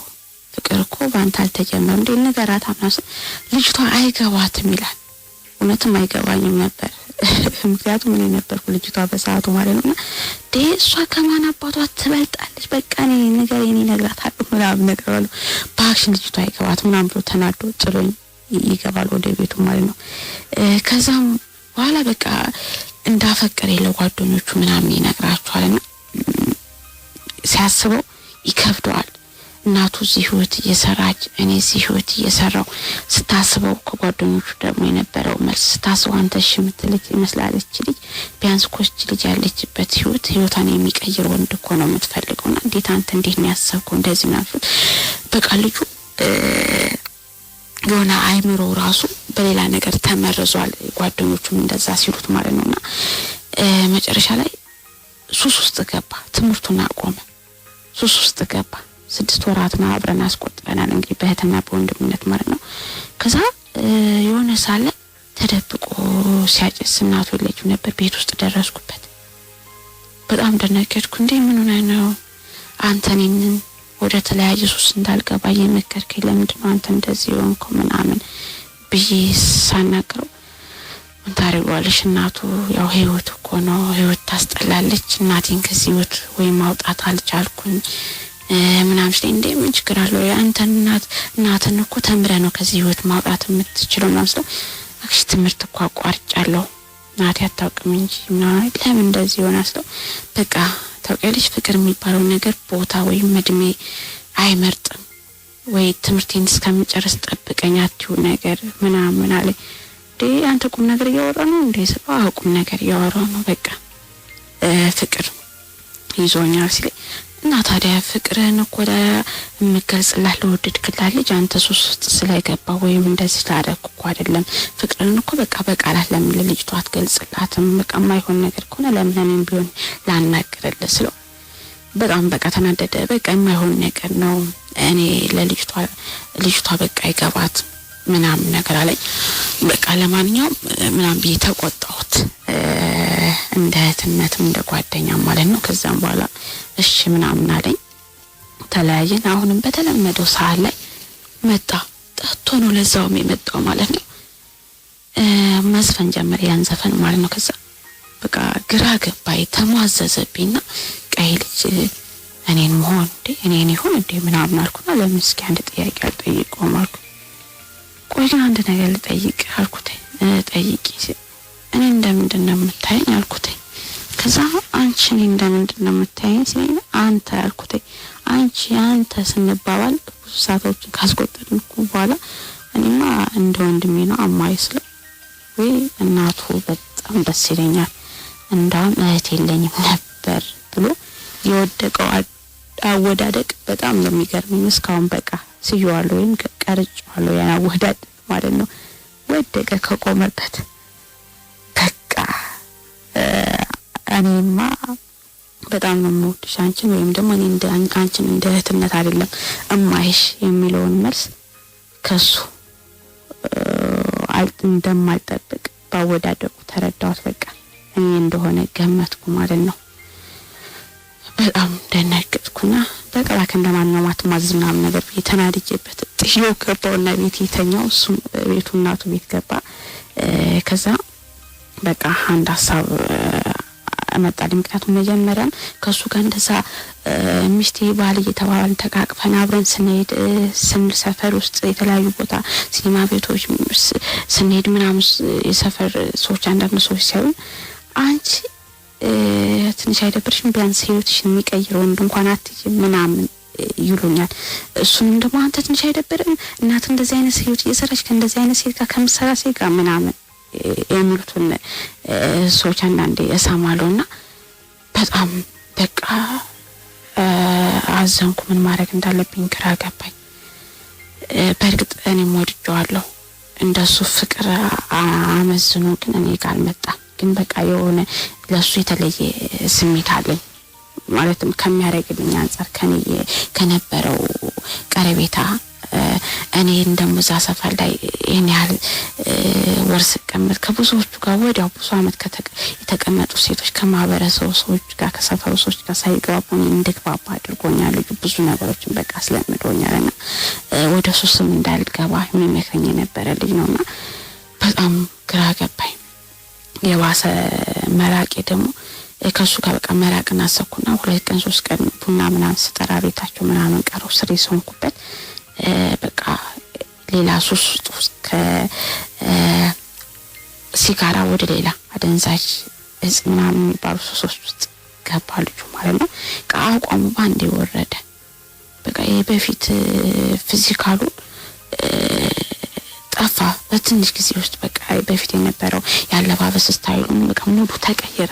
ሌላ ሰው ሆነ ባንዴ ሌላ ሰው ሆነብኝ። ከዛ በቃ እኔም ወዶ ነበርና መውደዴ ደግሞ በደንብ የገባኝ ከሱ ጋር 3 ቀን አራቀን ቤታቸው ስቃር በቃ የባሰ እንደወደድኩት አወቅኩኝ ማለት ነው። በቃ እዛው ጎረቤቴ ነው ቤታችን የተያያዘ ነው። እናቱ የለችም ነበር። ሄድኩኝ ቤት እሱ ነበረ። በቃ እኔም እወድሃለሁ በቃ ማለት ያለብኝ በፍቅር ቃል ገለጽኩለትና ቢያንስ በእኔ የተነሳ ትምህርት አቋርጠሃል፣ በእኔ የተነሳ ሱስ ውስጥ ገብታል፣ ለኔ ስትል ደግሞ ከዚህ ሱስ ውስጥ እንድትወጣ እፈልጋለሁ ስል ምንም ችግር የለውም ያቱን ሱስን እኮ የኖርኩበት አይደለም አሁን የጀመርኩበት፣ ስለዚህ መውጣት ለኔ እኮ ይቀልኛል፣ ወዲያው ለማቆም ወዲያው ነው የሚቀልኝ፣ ችግር የለውም ምናምን አለ። ደስ አለኝ። ቀጠልን ፍቅራችን ማለት ነው። በመሃል እንደዚህ ያን 2000 ዓመተ ምህረት ውስጥ ላይ ነው አሁንም ያለነው ማለት ነው። ቀጠልን ፍቅራችን ቀጠል። እናቱም አወቀች። የሰፈር ሰው መጀመሪያ ነው በቃ ፍቅር ሳንጀምር ነው ጉዴ ተባለው። እንዴት ከዚህ ካንቺ እንዴት አንተ ከሱ ጋር ምናምን ከሷ ጋር ምናምን የተባለው ማለት ነው። ማለትም የአካባቢው ሰው እኔና እሱ ስለ ፍቅር ምንም ነገር ሳንጀምር በእህትና በወንድምነት በነበርንበት ጊዜ በቃ አውርቶ ጨርሰውታል። እንዴት አንተ ከሷ ጋር እንዴት አንቺ ከሱ ጋር የሚባለው ነገር በቃ ተወርቶ ያለቀ ጉዳይ ነው ማለት ነው። ያው ፍቅራችን እናሱን እንዳዲስ የጀመርነው ለእናቱ ነገርናተይ። እናቱም ታውቅ ነበረ በሰዓቱ ማለት ነው። ትምህርቱን እንዳቋረጠም ነገርናት። በጣም አዘነች። ምክንያቱም የሷ እዚህ ህይወት መኖር ለልጆቿ ነበር መስዋዕት ስትከፍል የነበረችው። ምክንያቱም ነገ በልጆች ያልፈልኛል፣ ነገ ልጆች ተምረው ከዚህ ህይወት ያወጡኛል ብላ ነበር ታስብ የነበረውና በጣም ተስፋ የቆረጠችው የሱ ትምህርት ማቆምን ስትሰማ ማለት ነው። በቃ የነበራት አማራጭ ትንሹን ልጅ ለአሳዳጊ መስጠት፣ ወደ ውጭ ሄዶ የሚያድግበት መንገድ መፈለግ ነበረ ሐሳቧ። ምክንያቱም አንድ እድሜዋም እየገፋ ነው፣ 2 ደግሞ ትልቁ ትምህርቱን ማቆሙን ስታውቅ ትንሹም ነገር ምናልባት እንደሱ ቢሆንብኝ ቢቀርስ ወይስ እኔ እዚህ ህይወቱን የሆነ ነገር በሆነስ ልጆች ምንም ነገር ሳይዙ በቃ በጣም አሰበች። ብዙ ነገር ውስጥ ማሰብ ጀመረች ማለት ነው። ምክንያቱም ሴትዮ የሚረዳት የለም። ይህን ህይወት እየሰራች ነው እነዚህ ልጆች የምታስተምርና የምታሳድጋቸው ማለት ነውና ነገ የተሻለ ነገር ሳይኖረኝ ለልጆች የሆነ ነገር ሳላስቀምጥላቸው ተምሮ ያሳልፉልኛል ብዬ ትንሹም እንደ ትልቁ ቢሆንብኝስ ብላ አሰበችና እምትወደው ልጇን ይከብዳል። እናት ካንዱ ልጇን አንዱን ማስበለጥ ወይም መነጠል ይከብዳል። እኔ እናቱኝ አይደለም የእናትነትን ስሜት ግዴታ እናት እስከመሆን ስናስበው ማወቅ የለብኝም። እናትነትን ስሜት በእናቴ ያያለሁ። እናት ለኔ ለልጇ እንዴት እንደምትሆን ካየው ነገ ምን ይደልጂ ልክ እንደ እናቴ እንደመሆንለት እርግጠኛ ስለሆንኩ ነው የእናትነትን ስሜት እሷ ላይ የተረዳሁት ማለት ነው። ምንም ቢከብድም አንዱን ልጅ ካንዱ ልጅ ለይቶ ለሰው መስጠት ከብድም ግን እሷ ደግሞ ያ የሚከብደውን ነገር ችላ ተቋቁማ አልቅሳ ልጇን ለማታውቀው ለባዳ በቀለም ወይም በዘር ወይም በምን ለማታውቀው ሰው አሳልፋ ለውጭ ማደጎ ማሳደጎ ልጇን እያለቀሰች ሰጠችው። እኔም ነበርኩ በሰዓቱ በጣም አለቀስኩ። እኔም ከወንድሙ ከናቱ 9 ዓመት ለፍታ ያሳደገችውን ልጇን አሳልፋ ሰጠችው። ህይወት እንደቀጠለች ናት። እኔና ትልቅ ልጇ ፍቅራችንን ጀምረናል። እናትና አይዞሽ ያልናት ነው ምንም ነገር ባናደርግላት ትልቁ አይዞሽ እናቴ ነገ ተምሮ ትልቅ ሰው ሆኖ ይመጣል፣ ላንቺም ለኛም ለኔም ሊጠቅመኝ ይችላል፣ አይዞሽ ነገ እኔ ልጅሽ አሳልፍልሻለሁ፣ ከዚህ ህይወት አወጣሻለሁ፣ አይዞሽ ነገ እኔ ልጅ ወልጄ ያመጣልሻለሁ። በቃ ብዙ ነገር በሰዓቱ ያጽናናት ነበረ። በጣም ያማለ እናት ስታለቅስ ማየት ያማል። የሱ እናት ደግሞ ለኔም እናቴ ናት። ለሱ ብቻ አልነበረችም እናትነቱ ማለት ነው። ያን እኔ ከዛ ጓደኛዬ ጋር በቃ ቤታችን እናቱን ቤት የኔን ቤት የተያያዘ ነው። እናቱ ቤት ማደሩን ትቶ እኔ ቤት ማደር ሆነ ስራው ማለት ነው። ፍቅር ደስ በሚል ሁኔታ በቃ ያጣጣም ነው መጣን። ያን አማታትን አስቆጠን፣ ያን 3 አመታትን አስቆጠን ማለት ነው። በቃ ከዚህ ህይወት እኔ የምወጣበትን እናቱ የምትወጣበትን መንገድ እያሰብን መጣን። መጀመሪያ እሱ ነው በቃ ሀሳብ አመጣ። መሰደድን መፍትሄ ያደረገና ህገወጥ ስደትን ሞከረ። ልክ እስከ ጅቡቲ ሄዶ ከጅቡቲ በኋላ ምንም መሄጃ መንቀሳቀሻ ምንም ብር ሳይዙ ነው የሄዱት። 3 ነው ምናምን ሆኖ ከጓደኞቹ ጋር የጠፋው። ከጅቡቲ በኋላ ምንም መሻገር የማይችልበት ነገር ደረጃ ሲደርስ ተመልሶ መጣ። ለኛ አልነገረንም ነበረ ሲሄድ ማለት ነው። ደወለ ለእናቱ ትራንስፖርት ላኪልኝ ወደ ኢትዮጵያ መመለስበት ጅቡቲ ነው ያለው ታላተኝ። እናቱ በጣም የምትለየው ግን የሱ እናት በጣም የምትወደው ልጇን በጣም ታሳዝነኛለች። አንዳንዴ እንደው ከኔ ጋር ምናምን ስንጣላ ልጄን አታበሳጩ አንድ የአይን ማረፊያ ያለኝ እሱ ነው ትለኛለችና በጣም ልጁ እናት ናት። የሱ እናት ብር ላከችለት መጣ። ሁኔታውን ነገረኝ። በጣም በቃ አዘንኩኝ። እኔ 3 አመት አስቆጥረናል። 2003 ገብቷል። የዛን ሰዓት 18 አመቴ ነው። እኔ በቃ ውጭ አሰብኩ። እኔ ግን በምን ልንቀሳቀስ መታወቂያ የለኝም። በቃ ጨለማ ሆናብኛለች ህይወት ለኔ። ምክንያቱም ዛሬ ስለኔ ህይወት ብቻ አይደለም እያሰብኩ ያለሁት። እዛ ህይወት መጀመሪያ ህይወትን ስገባ ብቻዬን ነበርኩ። ዛሬ ፍቅር የሚለውን ጓደኛ አፍርቻለሁ። ስለዚህ ስለነገ ህይወትን ማሰብ ጀመርኩኝ። በቃ ወደ ውጭ መሄድን ሳስብ መታወቂያ የለኝም። በሳቅ በጫወታ በደስታ ባዘን ባለፉት አመታት ስንቱን አሳለፍን። ስንት ደስታየን ስንታየን መከራ ይፈራረቁብን በተራ በተራ። አንድ ሰውዬ የሚቀርበኝ ሰው ያለ የልጆች አባት ነው። ትልቅ ሰውዬ ነው። ለምንድነው እዚህ ህይወት ማትወጩ? እሱ ብቻ አይደለም በነገራችን እዚህ ቦታ የሚመጡት እኔ ጋር የሚመጡት ወንዶች በጠቅላላ ለምንድነው እዚህ ህይወት ማትወጩ ይሉኛል። ለምንድነው እዚህ ህይወት የገባሽ ይሉኛል። እኔም ደግሞ ለምንድነው እዚህ የምትመጡት እናንተ እያልኩ ጥያቄ ጠይቃቸዋለሁ። ሁሉም የገቡት የሚወጡት ወንዶች ሞራን ይሰጡኛል። እኮ ቆንጆዬ ልጅ ነሽ፣ ገና ልጅ እኮ ነሽ፣ በቃ ብዙ በቃ ምንም ነገር ባያረጉልኝ ያበረታቱኝ ነበር በሐሳብ ማለት ነው። ከዛ በቃ ያ ሰውዬ እኔ ያለ ምንም ልረዳሽ አልችልም፣ ገንዘብ የለኝም፣ ገንዘብ ልረዳሽ አልልሽም፣ ግን እስኪ ውጭ ሀገር ሴቶቻችን ሄደው እንደሚሰሩት እስኪ ውጭውን ሞክሪው። ውጭ ጥሩ ነው ብዬ አይደለም፣ ግን እስኪ እድል ሁሉም ቦታ እንዳደለች ለሁሉም ደግሞ እንዳደለች ምናልባት ውጭ ሄደሽ ሞክሪ፣ ከተሳካልሽ ጥሩ ነገር አለው ብዬ አልመክርሽም፣ ግን እስኪ ሞክሪው ሲለኝ እንዴት ልሄድ ስለ መታወቂያ እኮ የለኝም ስለ እኔ አወጣልሻለሁ፣ ምንም ችግር የለም፣ ብቻ አንቺ ሞራኑ ይኖርሽ የሚሄድ ከዚህ ህይወት ለመውጣቱ ሐሳቡ ይኖርሽ ሲለኝ ሀገርሽ ውስጥ ስሪ ወይም ይሄን ነገር አመቻችልሻለሁ እንዳለሽ ምንም ነገር የለኝ የሆነ ካፌ እየሰራሽ ኑሪስ እንዳለሽ የቤት ኪራይ ምንም ልከፊው የምትይው ነገር እኔ ላመቻችልሽ አልችልም ይሄ ነገር ሊሟላልሽ አይችልም ሲለኝ በቃ እኔ ግን ልረዳሽ የምችለው መታወቂያ አወጣልሻለሁ በጣም ነው በቃ የገረመኝ ማመን አቃተኝ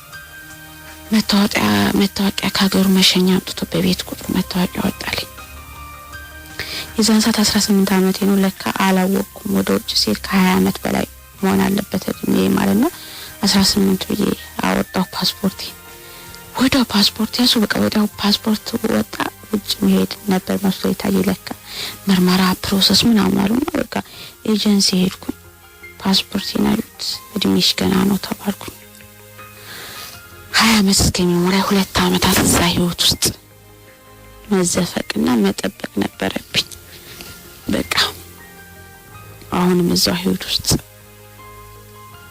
እንዳለው ነኝ ማለት ነው በአጋጣሚ የጓደኛዬ ባለቤት የጓደኛዬ እናት ቤት ቀይራ ሌላ ሰፈር ገባች ማለት ነው እኔ እዛው ሰፈር ህይወትን እየጀመርኩበት ሰፈር ነው ያለሁት ከጓደኛዬ ደስ በሚል ሁኔታ በቃ ፍቅርን እያሳለፍን ነው ይሄን ያህል ጊዜ አብረን ስንጓዝ እዚህ ህይወት ውስጥ ያለው አንድ ቀን አንድ ነገር ተናግሮኝ አያውቅም አንድ ቀን አስከፍቶኝ አያውቅም ሁሌ እንዳዝናናኝ ሁሌ ትሪፕ እንዳደረገኝ ነው በጣም ይገርመኛል እንደውም አንዳንዴ እኔ ስራዬን ሁሉ ባለ ያውቀው ህይወት ውስጥ እንዳገኘኝ ሁሉ አያውቅ ረስቶታል የሆነ ተቀባብቼ ምናምን ሳይ አንቺ እንደዚህ ነሽ እንዴ ይለኛል አንቺ እንደዚህ ምሰሪ ሲልሽ እንዴ ይለኛል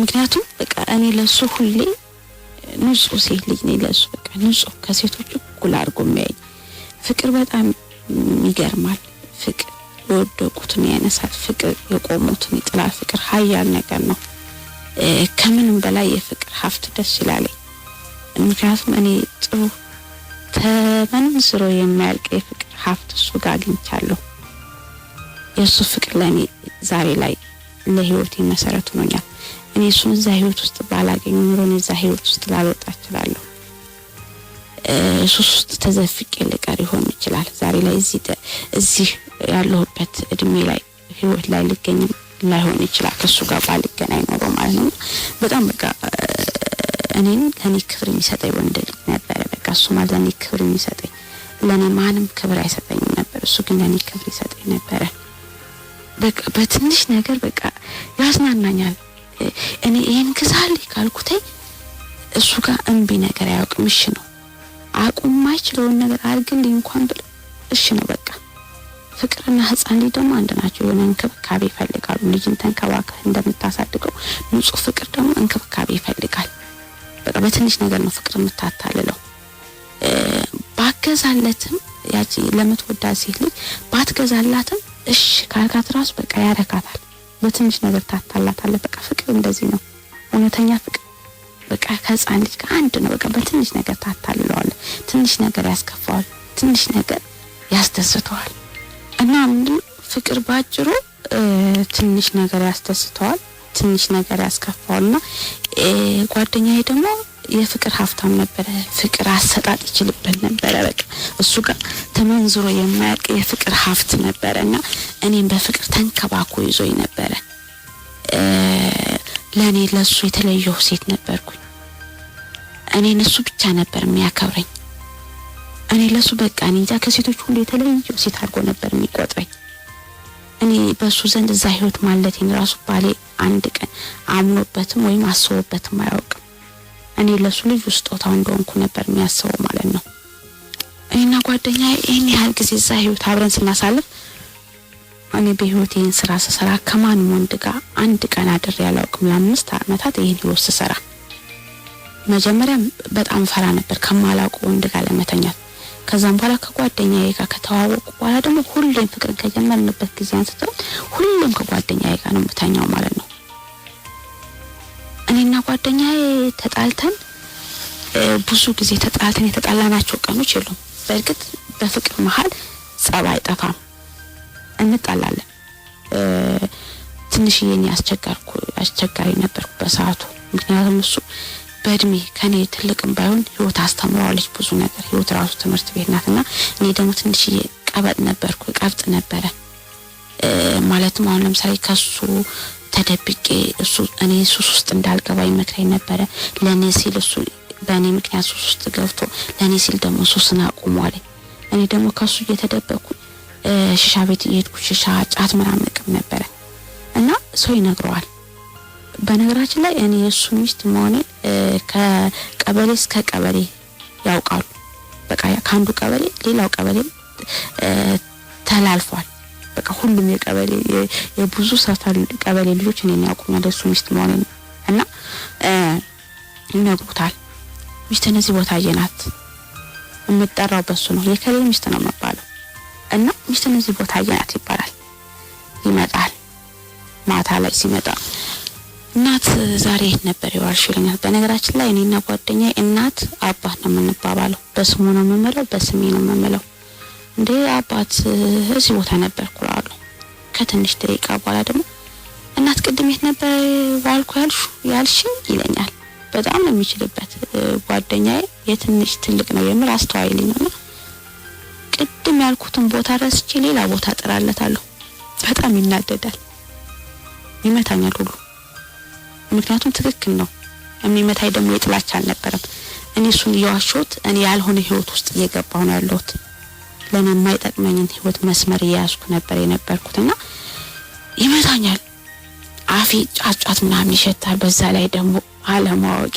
ማለት ነው ጥርሴን በመፋቂያ ነበር መፍቀውና ቡርሽ ገዛው በጥርስ ቡርሽ ለመቦረሽ የጫቱ ሽታ ምናምን አፌ እንዳያስታውቅ ማለት ግን እሱ እንደምንም ብሎ እንዳው በመጠኑም ቢሆን የጫት ሽታ ወይም የሆነ የሽሻ ሽታ ልብሴ ላይ ምናምን አያጣም ነበር ይመታኛል ለምንድን ነው የምትዋሽኝ በቃ አትዋሽኝ ይለኛል እዚህ ህይወት እንዳገቢ እኔ ላንቺ ብያለ ህይወት በቃ ብሎ ሲመክረኝ እሽለዋለሁ እሰማዋለሁ የሆነ ኩያ ሆነ ኩያ ስተው በነገራችን ላይ አሰጋይ ነው አትሰማማም ግን እሱ እንደምን ብሎ ያሳመነኛል መጥቶም ቢሆን ምንም ብሎ ቢሆን እንዳምን ያደርገኛል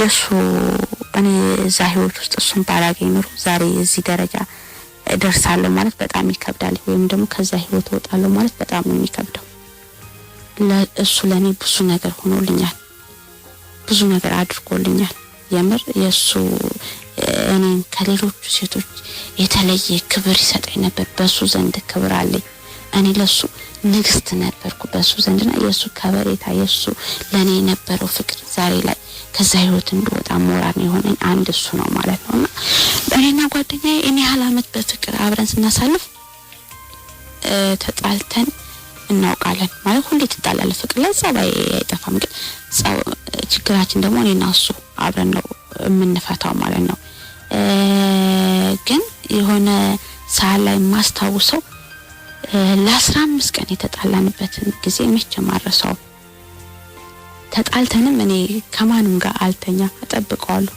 ቢመጣስ ይያልኩ ተስፋ አልቆርጥም ይያልኩኝ 15 ቀናቶች አስቆጠርኩኝ ማለት ነው ከዛ መጀመሪያ ቀናቶች የተወሰኑ ሳምንት ምናምን እንዳስቆጠን እናቱን ላከ ሽማግሌ ማንም ማስታርቆን አያውቅም ነበር ሽማግሌ እናቱን ሲልክ አልፈልግም አልኳት እናትዬ እኔ ሀፍታም ባላገባ ነው አልኳት እናት ናትና የሆነ ስሜት ይሰማታል ተናደደች ሰደበች ምናምን ነገር ሄደች ከዛ ያልኩ ከሳምንት 15 ቀን ገባን ተጣልተን ማለት ነው ሳላየው ማለት ነው በቃ ተስፋ ቆረጥኩኝ በቃ ህይወት ያለሱ ባዶ እንደሆነ የዛኔ ነው ያወቅኩት ሆነት በቃ እንስቀው መጫወተው ልጅ የሰፈር ልጆች ራሱ ሃይ ሰላም ይሉኝ ሁሉ ጠፉብኝ ምክንያቱም ሌላ ጊዜ ሃይ ሰላም ይሉኝ እሱም ብለው ሲመጡ ነው ከሱ ጋር ኮስ ለመጫወት ወይም ሊጠሩ ሲመጡ ነው በብዛት ማገኛቸውና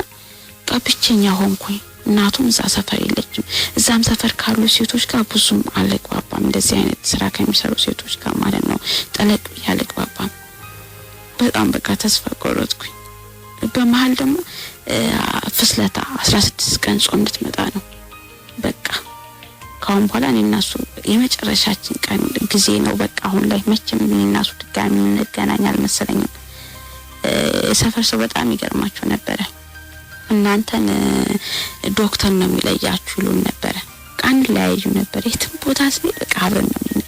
ፍቅራችን ያስቀና ነበር ለሰፈር ሰው ማለት ነው። እኔና ጓደኛዬ በረንዳ ያደርንበት ጊዜ አለ። ስንዝናና አምሽተን ልንተኛ አልጋ ልንይዝን መታወቂያ አጣን። በረንዳ ላይ ከጎዳና ተዳዳሪ ልጆች ጋር አብረን ተኝተናል። የሆነ ጊዜ በጣም እርወኝ ምግብ እርወኝ ማለት ነው። ማታ ላይ ከምግብ ቤት ቡሊ አምጥቶ መሀል አስፓልት ላይ አብረን በልተናል እኔና ጓደኛዬ ማለት በቃ ፍቅራችን ይሄን ያህል ድረስ ነው እኔና እሱ ማለት ነው። እና አሁን ላይ ደግሞ 15 ቀን ተለይቼው ድጋሚ 15 ቀን ስለታጾም ከመጣች ማንገናኝበት በፊት እኔና እሱ አብረን ስንሆን ጾም ሲመጣ ልጁ በጣም አክራሪ ነው። ጾመኛ ነው፣ ጸሎተኛ ነውና ጾም ሲመጣ ሁሌ ይጾማል፣ ያስቀድሳል። 2 ወር ከሆነ ለምሳሌ 2 ወር ጾም እኔና እሱ እናቱ ቤት ነው እሱ የሚያድረው። ያስቀድሳል። እሄዳለሁ እናቱ ቤት፣ ምሳ አብረን እንበላለን። ተጫውተን ስቀን ተጫውተን ቤት ድረስ ሸኝቶ እናቱ ቤት ይሄዳል። እናቱ ቤት ነው የሚያድረው ማለት ነው። አሁን ደግሞ 16 ቀን ፍስለታንም በተመሳሳይ ሁኔታ ነው የሚያሳልፈውና 15 ቀን ሳላየው ቆይቷል። ሌላ 16 ቀኖች ሲጨመሩ ደግሞ ወር ከምን 1 ወር አስቆጠርን ማለት ነው ሳንገናኝ። ስለዚህ ይረሳኛል። በቃ የሚረሳኝ ነው የመሰለኝ። ድጋሚ ዞር ብሎ የሚያየኛል መሰለኝና ይገርማል። ፍቅር እኮ የማያደርገው ነገር የለም። ጾሜ ማላውቅ ልጅ ጾመኛ ሆንኩኝ። በቃ አንድ ሀሳብ መጣልኝ።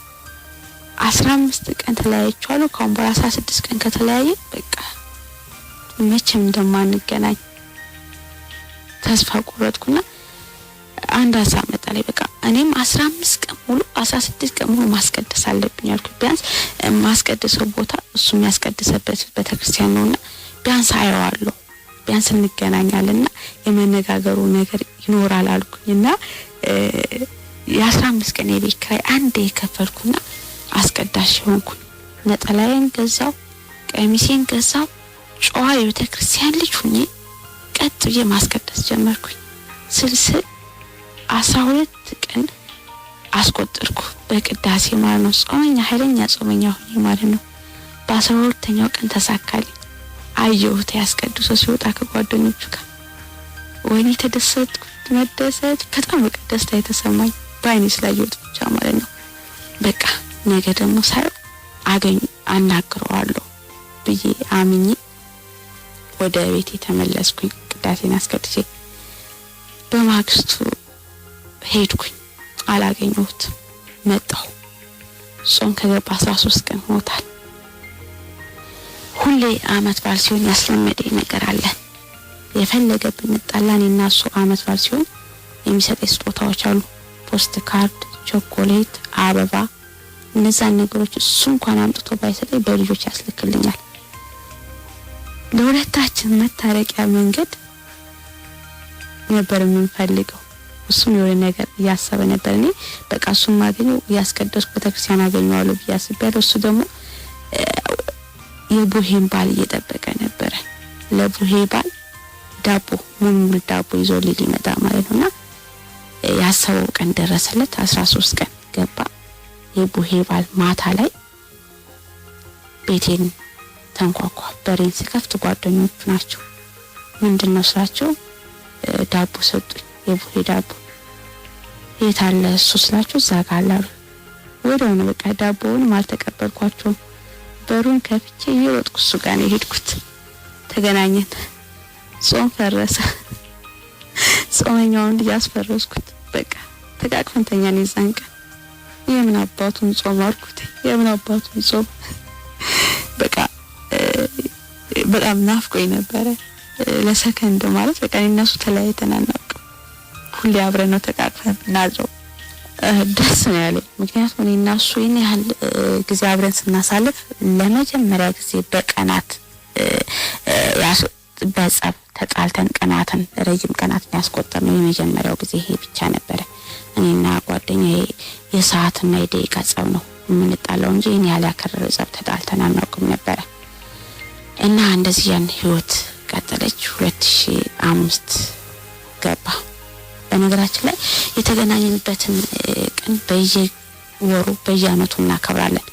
አውሶ ደግሞ የኔ የልደት ቀኔ በድምቀት ነበር በየአመቱ የሚከበርልኝ። አንደኛ ነገር ሳስ ገብርኤል አመቱ ጋር የተያያዘ ነበርና ከባሉ ጋር የልደት ቀኔ ይደምቅ ነበር።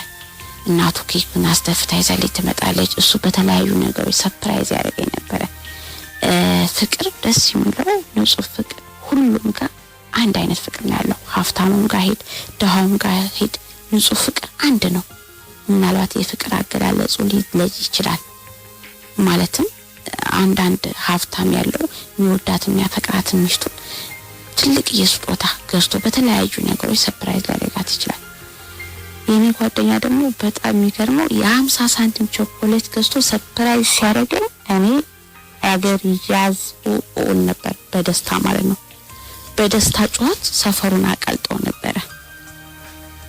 በቃ ፍቅር ይሄን ያህል ነው።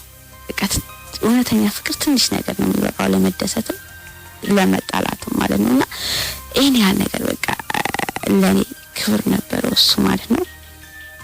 ያለምኩበት ህልም ህይወቴን ይቀይርልኛል ብዬ ያመንኩት የአረብ ሀገር ስደትን ሀብዬ ለመጀመር ዛሬ ላይ 2005 20 አመት ሞልቷል። የዛሬ 2 አመት በፊት ያወጣሁት ፓስፖርት እጄ ላይ አለ። ቀጥታ ኤጀንሲ ሄድኩኝ ፓስፖርቴን ይዤ ምርመራ አካሄድኩኝ። ውጤት ሰጠው። ከወራት በኋላ የውጭ ጉዞ ተሳካ። ቪዛ የመጣ ለጓደኛዬ ነገርኩት። አዘነ። ለእናቱ ነገርኩት። እናቱ አዘነች። በጣም ይገርመኛል። እናቱ እንዴት ትሄጃለሽ አለች። እናቱ ለሱ ብቻ አልነበረችም እናት ለኔም እናቴ ናት። ደጋግሜ እንደተናገርኩት ማለት ነውና ምን አለችኝ እናቱ በቃ መሄድ የለብሽም በፍጹም አለችኝና በጣም የሚገርመኝ እስከዛሬ ብዙ ራስ ወዳድ ሰዎች አለን። ከነዛ መካከል አንዷ ነኝ ነበርኩኝ። ጓደኛዬን ምን ብዬ ጠየቅኩት? ከናትና ከኔ ማንን ነው የምትወደው አልኩት። በጣም የሚገርም ጥያቄ እኮ ነው። በጣም ገረመው። ምን ለማለት ፈልገሽ ነው አለኝ። በቃ ንገረኝ አልኩት። በጣም ተናደደ። አንድ ነገር ልንገርሽ አለ። አይደለም ከናቴ አንቺን ከወንድሜ ጋር እንኳን አላወዳድርሽም አለ። ምናልባት ከአባቴ ጋር ላወዳድርሽ ይችላል። ከአባቴና ከሚስት ብባል ሚስቴ እላለሁ። ምክንያቱም አባቴ አላሳደገኝም። እኔ ራሱ በጣም ምገርም ራስ ወዳይ ነኝ። እንደዛ ለልጆቿ ብላ ቀይዋ ጠቁራ ወፍራሟ ከስታ ያን የሚያስጠላ ህይወትን ሰርታ ያሳደገችለትን እናቱን ዛሬ ላይ እኔ ትላንት መጥቼ ከናተኔን አስበልጠ ካልወደድክ ብዬ ጠየቅኩት ጥያቄ ዛሬ ላይ ጸጽተኛል። የሱ እናት እኮ እናት አለች በቃ ወደር የሌላት እናት ይሉ ነበር የሰፈር ልጆች። አንዳንዴ ስንጣላ የሆነ ቃላት ስናገረው አንቺ የኛ እናት አባት እኮ የ25 ሳንቲም ዳቦ ከልክሎን ስናለቅስ እሱ እኮ አይስክሪም ሰልችቶች የሚያለቅስ ልጅ ነበር። እናቱ ከሌ ስሟን በጣም ነው የሚወዱት ጠርተው ነው የሚያው ከሌ እንደዛ ሆነ ያሳደገችው እንዴት ነው ዛሬ አንቺ እንደዚህ የምትናገር ይላሉ። ሰዱኛል ሁሉ ማለት ነው። እናቱ ለሱ ልብስ የምትገዛ ገዝታ ለኔ ልብስ የፈለኩትን መርጣ የምትገዛልኝ እናት ዛሬ ላይ እኔ ከናተና ከኔ ማስፈልጥ ካልወደድኩ ይራው እንዳረኩበትን ቀን መቼም አረሳው። ደስ የሚል መልስ ነበር እሱ ጋር ያገኘሁት። በሰዓቱ ቅር አላለኝም። አሁን ላይ እኔ ለምን ጠየቅኩት ብዬ ራሱ ቅር ይለኛል ማለት ነው። ከዛ በቃ ወደ ውጭ ሄድኩ። በጣም የሚገርመው 5 አመታትን በፍቅር ስናስቆጥር እኔና ጓደኛ አንድ ቀን ፎቶ እንኳን የለንም። አይገርም? ምክንያቱም እውነተኛ ፍቅር ነበር እኔ ጋር። እኔና እሱ ጋር እውነተኛ ፍቅር ማለት እንለያያለን የሚል እምነት የለንም። ብዙዎቻችን አሁን በሆነ ሰዓት ከአንድ ሰው ጋር ፍቅር ጀመርን ወዲያው ፎቶ እንነሳለን፣ ዋሌታችን ውስጥ እንከታለን ወይም ፌስቡክ ላይ እንለቀዋለን፣ የተለያየ ቦታ ለማስታወሻ እናስቀምጠዋለን። እኔና ጓደኛ ግን ፎቶ የለንም። በቃ እንለያያለን የሚል እምነት የለንም። ቀለበት የለንም፣ ልጅ የለንም። እኔና ጓደኛ ይሄን ያህል አመት ስናስቆጥር ግን እኔና እሱ ፍቅር የት እንዳለ አናውቅም። ይገርማል። ብዙዎቻችን አሁን አንድ ሰው አፍቅረን ስናጣ ብዙ ነገር ተስፋ እንቆርጣለን። ያ የኛ አልነበረም ማለት ነው። በቃ ለምን ተስፋ እንቆርጣለን? እኔ እዛ ጋር የጀመርኩት ፍቅር ጥዬ ነው የመጣሁት። ያ የኔ ፍቅር አልነበረም። እውነተኛ ፍቅር አንዳንዴ ትዳር የእግዚአብሔር ስጦታ ነው ይባላል። ትዳር የእግዚአብሔር ስጦታ ነው የሚለውን ብዙዎቻችን አምነን ከተቀበልን ለምንድን ነው ፍቅር የእግዚአብሔር ስጦታ ነው ብለን አምነን ማንቀበለው? ለምንድን ነው በአንድ ሰው ስንጎዳ ሁሌ በዛ ሰው ህመም ስለ ፍቅር በፍቅር መጎዳታችንን ለምንድን ነው የምንሸነፈው? ነገ ሌላ ፍቅር የለም ወይ ሌላ ህይወት የለም ወይ? ለምን ያን አናስበው? ለምን አሳዝነኛ አንዳንድ ጊዜ ፊልም ያየን ልጆች ወይኔ እንደዚህ አይነት ፍቅር እኮ በቃ ፊልም ላይ ብቻ እኮ ነው ያለው ምናምን ሲሉ ያሳዝኑኛል። ፍቅር ተካፍሎ የማይሰጥ ነገር ሆነ እንጂ ፍቅር ተካፍሎ የሚሰጥ ነገር ቢሆን ኖሮ እኔ ካለኝ የፍቅር ሀብት ለአንድ ለሁለት ሴት በቀላሉ ሰጥ ነበር። ግን እውነተኛ ፍቅርም አለ በብዙ ሰዎቻችን ዘንድ አለ። ፍቅርም ደግሞ የእግዚአብሔር ስጦታ ነው ብዬ እንድናገር ያደረገኝ የራሴ ፍቅር ታሪክ ሳይ ነው። ምክንያቱም እኔ ፍቅርን እስኪ ከገጠር ተወልጄ የመጣሁኝ ስወለድ እዚህ ህይወት እገባለሁ ብዬ አላሰብኩም። ከገጠር ስመጣ ወይም እዚህ ህይወት እገባለሁ ብዬ አላሰብኩም። ባለንም ወይም ፍቅርን ስመኝ ደግሞ ብዙዎቻችን ከሰፈራችን ልጅ ወይም ደግሞ አብረን ከምንሰራው የሥራ ባልደረባችን መሆን የለበትም። ብዙዎቻችን እንደዛ ብለን የምናስበው በቃ እውነተኛ ፍቅር ትዳር የእግዚአብሔር ስጦታ ነው እንደተባለው እውነተኛ ፍቅርም የእግዚአብሔር ስጦታ ነው። እኔም ከዛ ቦታ ተነስቼ እዚህ ቦታ እውነተኛ ፍቅር አግኝቻለሁና እውነተኛ ፍቅር ስለሆነ የናሱ ሞት ነበር ይለያየናል ብለን ምናምነውና ፎቶ እንኳን ማስታወሻ የለንም ማለት ነው። እስቲል እስካሁን የና ጓደኛዬ ፎቶ የለንም። ዛሬ ላይ 8 አመት አስቆጥረናል። ያለፈ ታሪክን እያወራሁ አይደለም ያለሁት ዛሬ ላይ ያለሁበት ህይወት ላይ ሆኜ እያወራሁ ያለሁት ታሪክን ነው የማወራው። የሩቅ አመት ታሪክ አይደለም የቅርብ አመት ታሪክ እያወራሁ ነው ያለሁት። ከዛ ጉዞዬን ጀመርኩ አረብ ሀገር 2005 ላይ ሀብዬ ማለት ነው ሄድኩኝ ወደ ውጭ። ቻው ብሌ ጓደኛዬን ቻው ብዬ እናቴ የባሌን ጓደኛ ቻው ብዬ በአጋጣሚ የሚጎለኝ ብር ነበረ እሷ ነበር የሞላችልኝ የባሌ እናት ማለት ነው። በቃ አላማዬ ምን ነበር ልክ አረብ ሀገር እንደሄድኩኝ መጀመሪያ ደሞዜን ልኬ የባሌን እናት ከዛ ህይወት ማውጣት ነበር። እግዚአብሔር ይመስገን ተሳካልኝ። ወደ አንድ ወር ደሞዜን ላኩ ቤት ተከራርኳት። በሁለተኛው ወሬ አንዳንድ እቃዎች ግዢ ብዬ ብር ላኩላት። የሄድኩበት ህይወት ተመቻችቶ አይደለም የጠበቀኝ።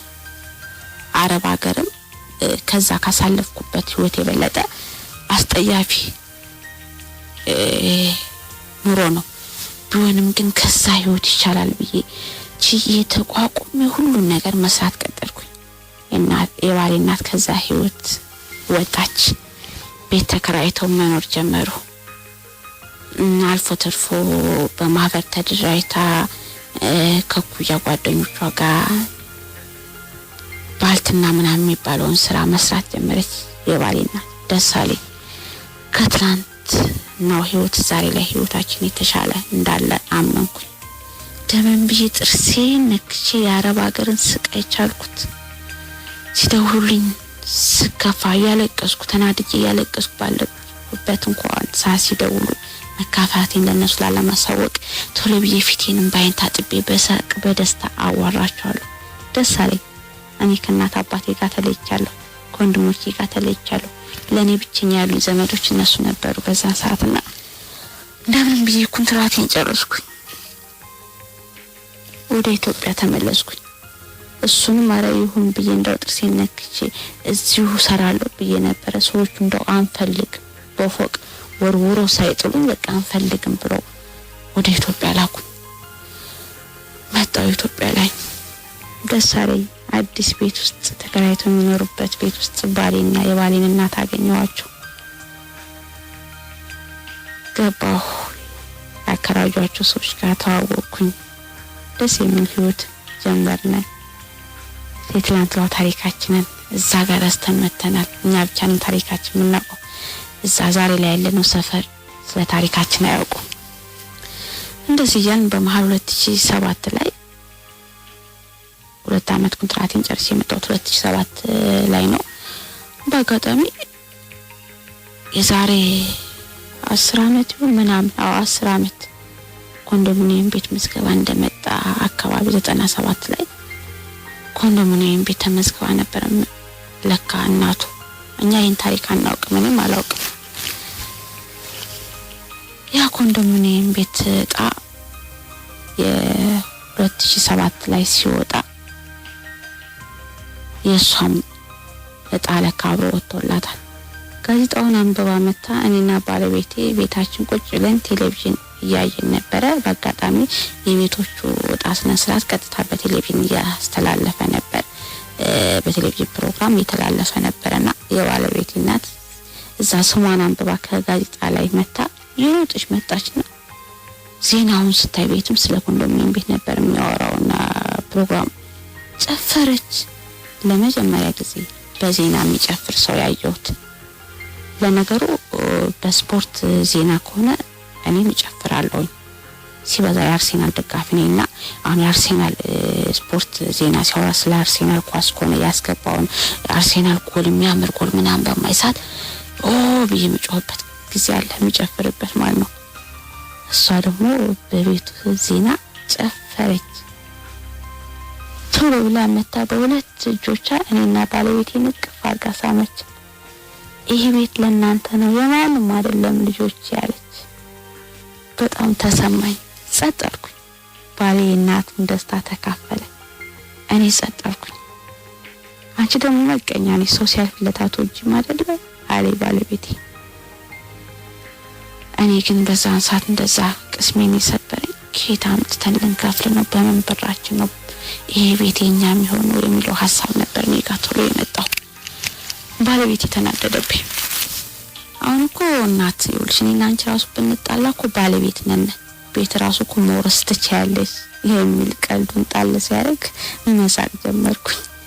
አይ እኔ እኮ መቀኛ ምናምን ሳይሆን ግን በድጋሚ በፈገግታ እኔ እኮ መቀኛ ምናምን ሳይሆን የሆነ ሐሳብ ውስጥ ስለነበርኩ ነው ምናምን ብዬ ሐሳቤን ሰብሰብ አድርጌ ደስታቸውን ለመካፈል ጥረት አደረኩኝ። በጣም ያስጠላል። ከመጣው ከውጭ ቢያንስ 3 ወር 4 ወር አስቆጥሬያለሁ። ምንም ይያል መጣው። ምክንያቱም መጀመሪያ እዛ ያለው የምሰራውን ብር በየወሩ ለነሱ ነበር የምልከው። ለአንድ የቤት ኪራይ ከፍልላቸዋለሁ፣ ለአንዳንድ ነገሮች አደርግ ነበርና እሱ ምንም ስራ የለውም። ጓደኛዬ የራሱ የሆነ ስራ የለውም። እናቱም እንደዛ ማለት ነው። በባልትና ተደራጅታ የምታገኘው ገቢ ለቤት ኪራይ ብቻ ነው የሚሆናት የነበረው ማለት ነው። ከዛ በአጋጣሚ በጣም እንግባባል ልጅ ነበረች። እዚህ ህይወት ውስጥ ነው ልጅቷ የምትሰራው። እዚህ ህይወት ውስጥ እየሰራች 2 ልጆቿን ክፍለ ሀገር ታስተምራለች። እናት አባቷ ጋር አስቀምጣ ለእናት አባቷ ትረዳለች። በጣም ትቀርባናለች፣ እኛን በጣም ትወደናለች። ለምን እንደሆነ ባላውቅም በቃ ይገርማታል። የእናንተ ፍቅር ትላለች። ትንሽ ከኔ ነው በእድሜ ከፍ የምትለው። ሙዴ የገባህ ናት። በቃ ታውቃለች፣ ስለ ወጣት ልጆች ጠንቅቃ ትረዳለችና ብዙ ነገር በቃ ትለኛለች። እኔንም እናንተ መለያየት የለባችሁም አይዟችሁ ምናምን ትለኛለችና በአጋጣሚ በቃ እኔ ምን መስራት አለብኝ ምናምን ብያለሁ።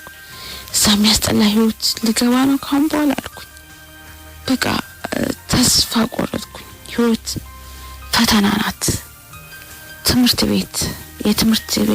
ቤት እንኳን ተፈትነ የፈተናን ውጤት ካስተማሪ ነው የምትጠብቀው። የህይወት ፈተና ደግሞ በጣም ይከብዳል። ፈተናዋን ውጤቷንም ከሷ ነው የምትጠብቀውና ህይወታውን ፈተና ሆነችብኝ። ተስፋ ቆረጥኩኝ። ሰው ተስፋ ሲቆርጥ የሚያስበውን ነገር አያውቅም አይደል? ለካ ሰው ወዶ አይደለም ራሱን እንደከሚያጠፋው። እኔ በዚህ እድሜ ገዳም መግባት አሰብኩኝ። በቃ መመልኩስ ጻድቅ አንሶ ሆኖ መኖር ከሞደው ጓደኛዬ ተለይቼብን ነብይ ጠፍቼ በቃ ገዳም መኖርን አሰብኩኝ። ግራ ግብት አለኝ። በቃ ከሱ ተለይቶ ለመኖር ደግሞ ሳስብ በቃ ጨለማ ሆነብኝ። ምክንያቱም ከትላንትናው ህይወት ደግሞ ያሁኑ ህይወት በቃ ጣፋጭ ናት። ህይወት እንደ አዲስ ጀምሬያለሁ። እንጀራ ገዝተን ምንበላ ሰዎች እንጀራ ጋግረን እየበላን ነው ዛሬ ላይ። እና ይሄን ደስታ ደግሞ ማጣት ደግሞ በጣም ከበደኝ።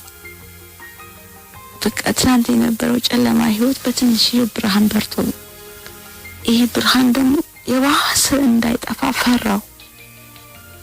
እዛ ህይወት መግባትን አሰብኩ። አስጠላኝ። ለ2 አመት ከዛ ህይወት ወጥቻለሁ።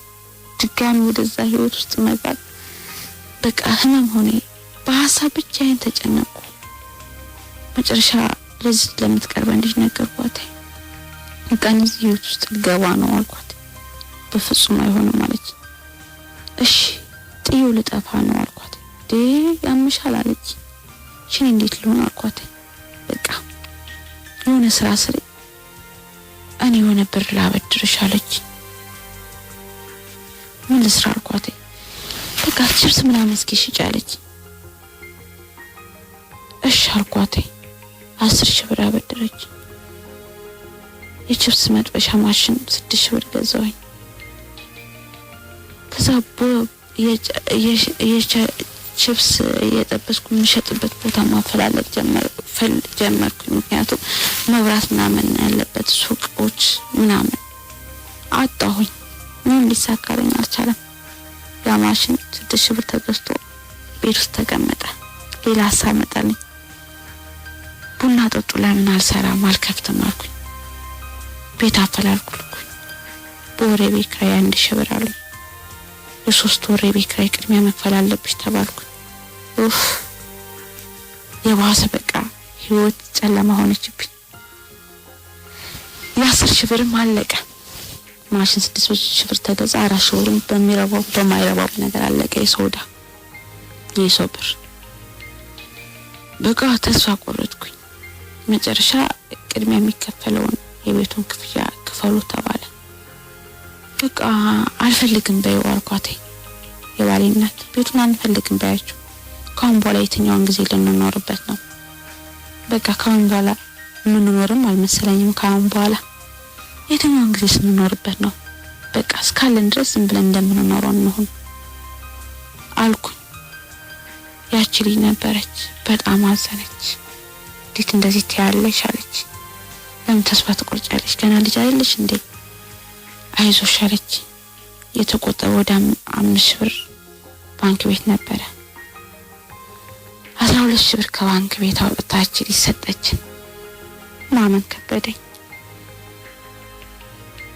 ከማትጠብቀው ሰው የማትጠብቀውን ነገር ማግኘት ከታም ትንከፍላለን አልኳት። ልጅ አለሽ እንዴ? ወጣት አለሽ እንዴ? ሰርተሽ ትከፍኛለሽ። ምንድነው እንደዚህ ተስፋ መቁረጥ? ዛሬ ላይ ተስፋ ብትቆርጪ የሥራ መንገዱ ዛሬ ላይ ቢጠፋብሽ ነገ እኮ መከፈቱ አይቀርም። ነገ እናንተ የሆነ ነገር ከየትም በማይባል ነገር አልፎላችሁ ባይ እና ዛሬ ላይ እኔ ከልክያችሁ ምን አይነት ስሜት ይሰማኛል ነገ ላይ እኔ ወይም ደግሞ እኔ ከልክያችሁ እያለ ለእናንተ መረቅ እየቻልኩኝ እናንተ ስትቸገሩ ነው የሆነ ነገር ስትሆኑ ማየት ምን ያህል እንደሚሰማ ታውቂው እንዴ ምናምን አለችኝ። በቃ ሞራን ሰጠች። ቤቱ ተከፈለ። ደስ አለኝ። ለካ ቤቱ ጣጣው ብዙ ነው። እድሳት አለ፣ ምን አለ፣ ብር ለካ ሌላም ደግሞ ያስፈልጋል። ያ ነገርም እንዳለ ሳውቅ በቃ አመመኝ። ስራ መስራት ፈልጋለሁ። ሌላ የተሻለ ስራ አግኝቻለሁና ካለሽ 10,000 ብር አበድርኝ አልኳት። እንግዲህ እቺ ልጅ 10,000 ብር መጀመሪያ ሰጥተኛለች። 12,000 ብር ለዚህ ቤት ከፍላለች። እሺ አለች። ምንም ችግር የለውም እኔ አለች ኑሮኝ አይደለም ያለኝ ነው ከባንክ ቤት አውጥቼ የምሰጥሽ አለች። ሰርቼ ልጆችን እያስተማርኩ ይሄ የሚያስጠላን አስጠያፊ ህይወትን እየሰራው ነው ያለሁት። ግን የእናንተ ህይወት ደግሞ ያሳዝነኛል። የእናንተ አመጣጥም የፍቅር ታሪካችሁ ስለሚያሳዝነኝ ነው ምናምን አለች። አውጥታ ያን ብር ሰጠች። እኔ ያን ብር የተቀበልኳት ስላልሰራበት አልነበረ። በቃ ትናንት አይቼ የመጣሁት መጥፎ አረብ ሀገር ድጋሚ ተመኘሁት። ከዛ ትናንት 5 አመት ካሳለፍኩት ህይወት ይሄኛው ይሻለኛል ብዬ መረጥኩ። ደግሞ ቀጥታ ህጋዊ መንገዶች ተዘግተዋል። ህገወጥ መፍትሄ ያደረኩኝ ትዝ ይለኛል።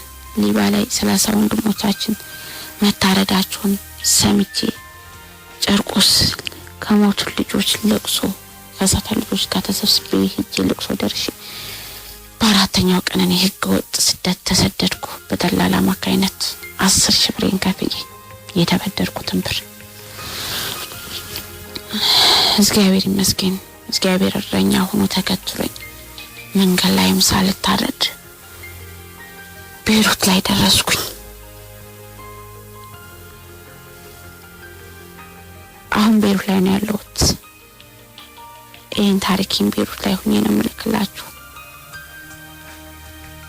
ቤሩት የስደት ህይወት ምን እንደሆነ ከኔ መስዋዕት የሚጠበቅ አይመስለኝም። ብዙዎቹ ተናግረውታል፣ ብዙዎቹ ብለውታል። እኔ ትናንት ስለነበርኩት ህይወት አስጠሊታ ህይወት ምን እንደሆነ ተናግሬያለሁ። ዛሬ ላይ ደግሞ ስለ አረብ ሀገር ህይወት ስናገር ደግሞ የዋሰ ራስ ምታት ነው የሚሆነኝ፣ ህመም ነው የሚሆነኝ። የትኛውን ህመም ልቻለው? እዛ አስጠያፊ ህይወት የነበርኩበትን ህመም ወይስ እዚህ ያለሁበትን የሰው ሀገር ደግሞ አስጠያፊ ህይወት የትኛውን እንደምችል አላውቅም። የዛች ምስኪን ደግ ሴት ስራ አሁንም አላለቀም። ሁሉም ቤት የደረሳቸው ሰዎች ከኛ ጋር እኮ የደረሳቸው ሰዎች ቤቱን አሳድሰው መግባት ያለባቸው ሰዎች ገብተውበታል። ማከራየት ያለባቸው ሰዎች አከራቸውበታል። የኛ ቤት ዝም ብሎ ተቀምጧል። ወራቶች አስቆጥሯል። እኔ እዚህ 8 ወር አስቆጥራለሁ። ቤቱ ቁልፍ ተረክበናል፣ ግን ታድሶ መከራየት ነበረበት፣ አልተከራየም የሚባል ወሬ ሰማሁ። የባሌ እናት ነገረች። ልጅቷ ማናገረች። አንቺ እንዴት ነው ስራ አሪፍ ነው አለች። አዎ አሪፍ ነው አልኳቸው። መጥፎነቱን ለነሱ መንገር አልፈለኩም። አሪፍ ነው አይዞሽ ምንም ችግር የለም፣ በቃ ቤቱ 16,000 ብር ያስፈልገዋል ተብሏል ለእድሳት። እኔ እስካሁን ነው አንቺ ከሄድሽ በኋላ ይሄን ስራ እየሰራው ትንሽ ያጠራቀምኳት ብር አለች።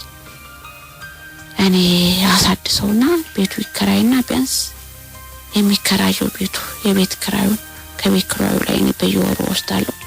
አንቺን ደግሞ እየሰራሽ ከሆነ ቀስ እያልሽ ትሰጪኛለሽ፣ ምንም ነገር እንዳታስቢ እንዳያጨናንቅሽ አለች። ማመን ከበደኝና እሺ አልኳት ዝም ብዬ ችላ በሚል ንግግር። ይሄን ባለች በወሩ ያ ቤት ታድሶ ቤቱ እንደተከራየና ቤቱ ምን አይነት ደረጃ እንዳለ እንዴት እንደታደሰ እንዴት እንደተሰራ የቤቱን ውበት ምናምን ቀርጻ በቪዲዮ ላከችልኝ። በጣም ማመን ከበደኝ። አለቀስኩኝ። ደስታም ያስለቅሳል። አለቀስኩኝ። ምን በምን ቃል ልግለጻት? ሴት ቃላት አጣውላት። የምር ለኔ ዛሬ ያላለሁበት ህይወቴ ትልቅ ብርሃን ሆነችኝ። እሷ ባንዶንዶ እስካሁን የተጓዝኩት የ8 አመት ፍቅሬ ከፍቅሬ ጋር አብሬ ያልሆንም። እቺ ልጅ የኔን ህይወት ብቻ ለሚቀየረችው የ3 ሰው ህይወት ቀይራለች። ለኔ ብርሃን ሆናኛለች። በቃ ተስፋ ሰጠች። ትላንት ከዛ ህይወት ወጣን፣ ተከራይተን መኖር ጀመር። ነገ ከነገ ወዲያ ደግሞ የራሳችን የሆነ ኮንዶሚኒየም ቤት ውስጥ እንደምኖር እርግጠኛ ሆንኩ። በቃ በተስፋ ተሞላው። እዚህ አረብ ሀገር ያሰቃዩ የሚያሰሩኝ አሰራሮችን እንኳን እንደወዳቸው አደረገ። ደስታው ማለት ነው። ቀሷ የሰራችው ደግ ስራ ብርሃን ሆነኝ፣ ጉልበት ሆነኝ፣ ብርታት ሆነኝ። ከፎቅ ምድር ከፎቅ ወደ ፎቅ ሲያዙኝ እንኳን በደስታ እየሮጥኩ ነው የምታዘዛቸው። እንጃ ማመን ያቅታል። እንደዚህ አይነት ሰው አንድ ሰው ምን አይነት ልጅ ምን ፈልጋ ነው ስንኝነት? ስለዚህ ልጅ እኮ ምንም አልተባለም። እዚህ ውስጥ ለሚሰሩ ሴቶች እንኳን እንደዚህ አይነት ደግ ስራ እንደሚሰሩና ምን አይነት ነገር እንደሚሰሩ እንኳን ብዙ አልተባለላቸው። አይገርምም? የልጅቷ ታሪክን ያወራው እንኳን የልጅቷን መግረምን ጥያቄ አሁን ላይ ያነሳውት ነው። በጣም ገርማኛለች። ማለት በቃ ምክርም ልጅ ናት ለኛ ይሄን ነገር መስዋዕት የከፈለች ልጅ እሷ ከቤተሰቦቿ ያውቁም ይሄን ስራ እንደምትሰራ ለኛ ምንም ለማታውቀን በስማችን ባንክ ብር ለሌለን ነገ ብሯን ከየት የትኛውን ቤታችን የትኛውን ንብረታችን ሽጠን ልንሰጣት ብላ አምና ነው ያደረገችልን። ሰዋውነት ማለት ይሄ ነው። ሰው ለመርዳት ሰው መሆን በቂ ነው ያለው ቢኒያም እውነቱን ነው። ሰው መሆን በቂ እንደሆነ ያሳየች ጀግና ሴት ናት ልጅ። ብቻ እኔ እዚች ልጅ ውለታ ከፍዬ አልጨርሰውም። በብር ደረጃ ለኛ ወደ 40 ሺህ ብር አድርጋልናለች። የሚመለስ ብድር ላይ ሰጠችኝ 40 ሺህ ብር አለ። ባለዕዳ ነኝ። የዚች ልጅ ዕዳ ደግሞ ለመክፈል ሁሌ ለእግዚአብሔር ጸሎት እያደረኩ ነው። በዚያ አጋጣሚ የኢትዮጵያ ሕዝብ ለኔም ለሷም በምን እንድታግዙ ነው በጸሎት አግዙ። እኔም የሷን ውለታ ለመክፈል እንድበቃ ለሷም እድሜ እንዲሰጣት ለኔም እድሜ እንዲሰጠን ጸሎት ጸልዩልኝ። በጸሎት ሁላችሁም ባላችሁት በተለያየ በመታምኑት እምነት በጸሎት አግዙ። በጣም ማመን የሚከብድ እኔ ማመን ከብዶኛል። ዛሬ ህይወት ደስ ይላል። የባሌ እናት ደስ ብሏታል። ባሌ ደስ ብሎታል። እኔም ደስ ብሎኛል። ባሌም እየተሯሯጠ እየሰራሁ ነው። ደስታውን ገልጻለኝ። ደስ አለኝ። እኔ ረካሁኝ። በቃ 8 አመት በፍቅር ያሳለፍኩት የፍቅር ህይወቴ ይህን ይመስላል። ገና ብዙ አመታቶች በፍቅር አስቆጥራለሁ። ታሪኬ ገና አያልቅም። ህይወት ሁሌም አዲስ ናት፣ ይቀጥላል። ነገ የሚገጥመኝ ከዚህ የተሻለ ህይወትም ካለ አወራለሁ ገና እና ከምንም በላይ ፍቅር ያሸንፋል። ፍቅር ኃያል ነገር ነው። ፍቅር ይገነባል። ፍቅር ባንዴ ትልቅ የተገነባ ግንብ ማፍረስ ይችላል።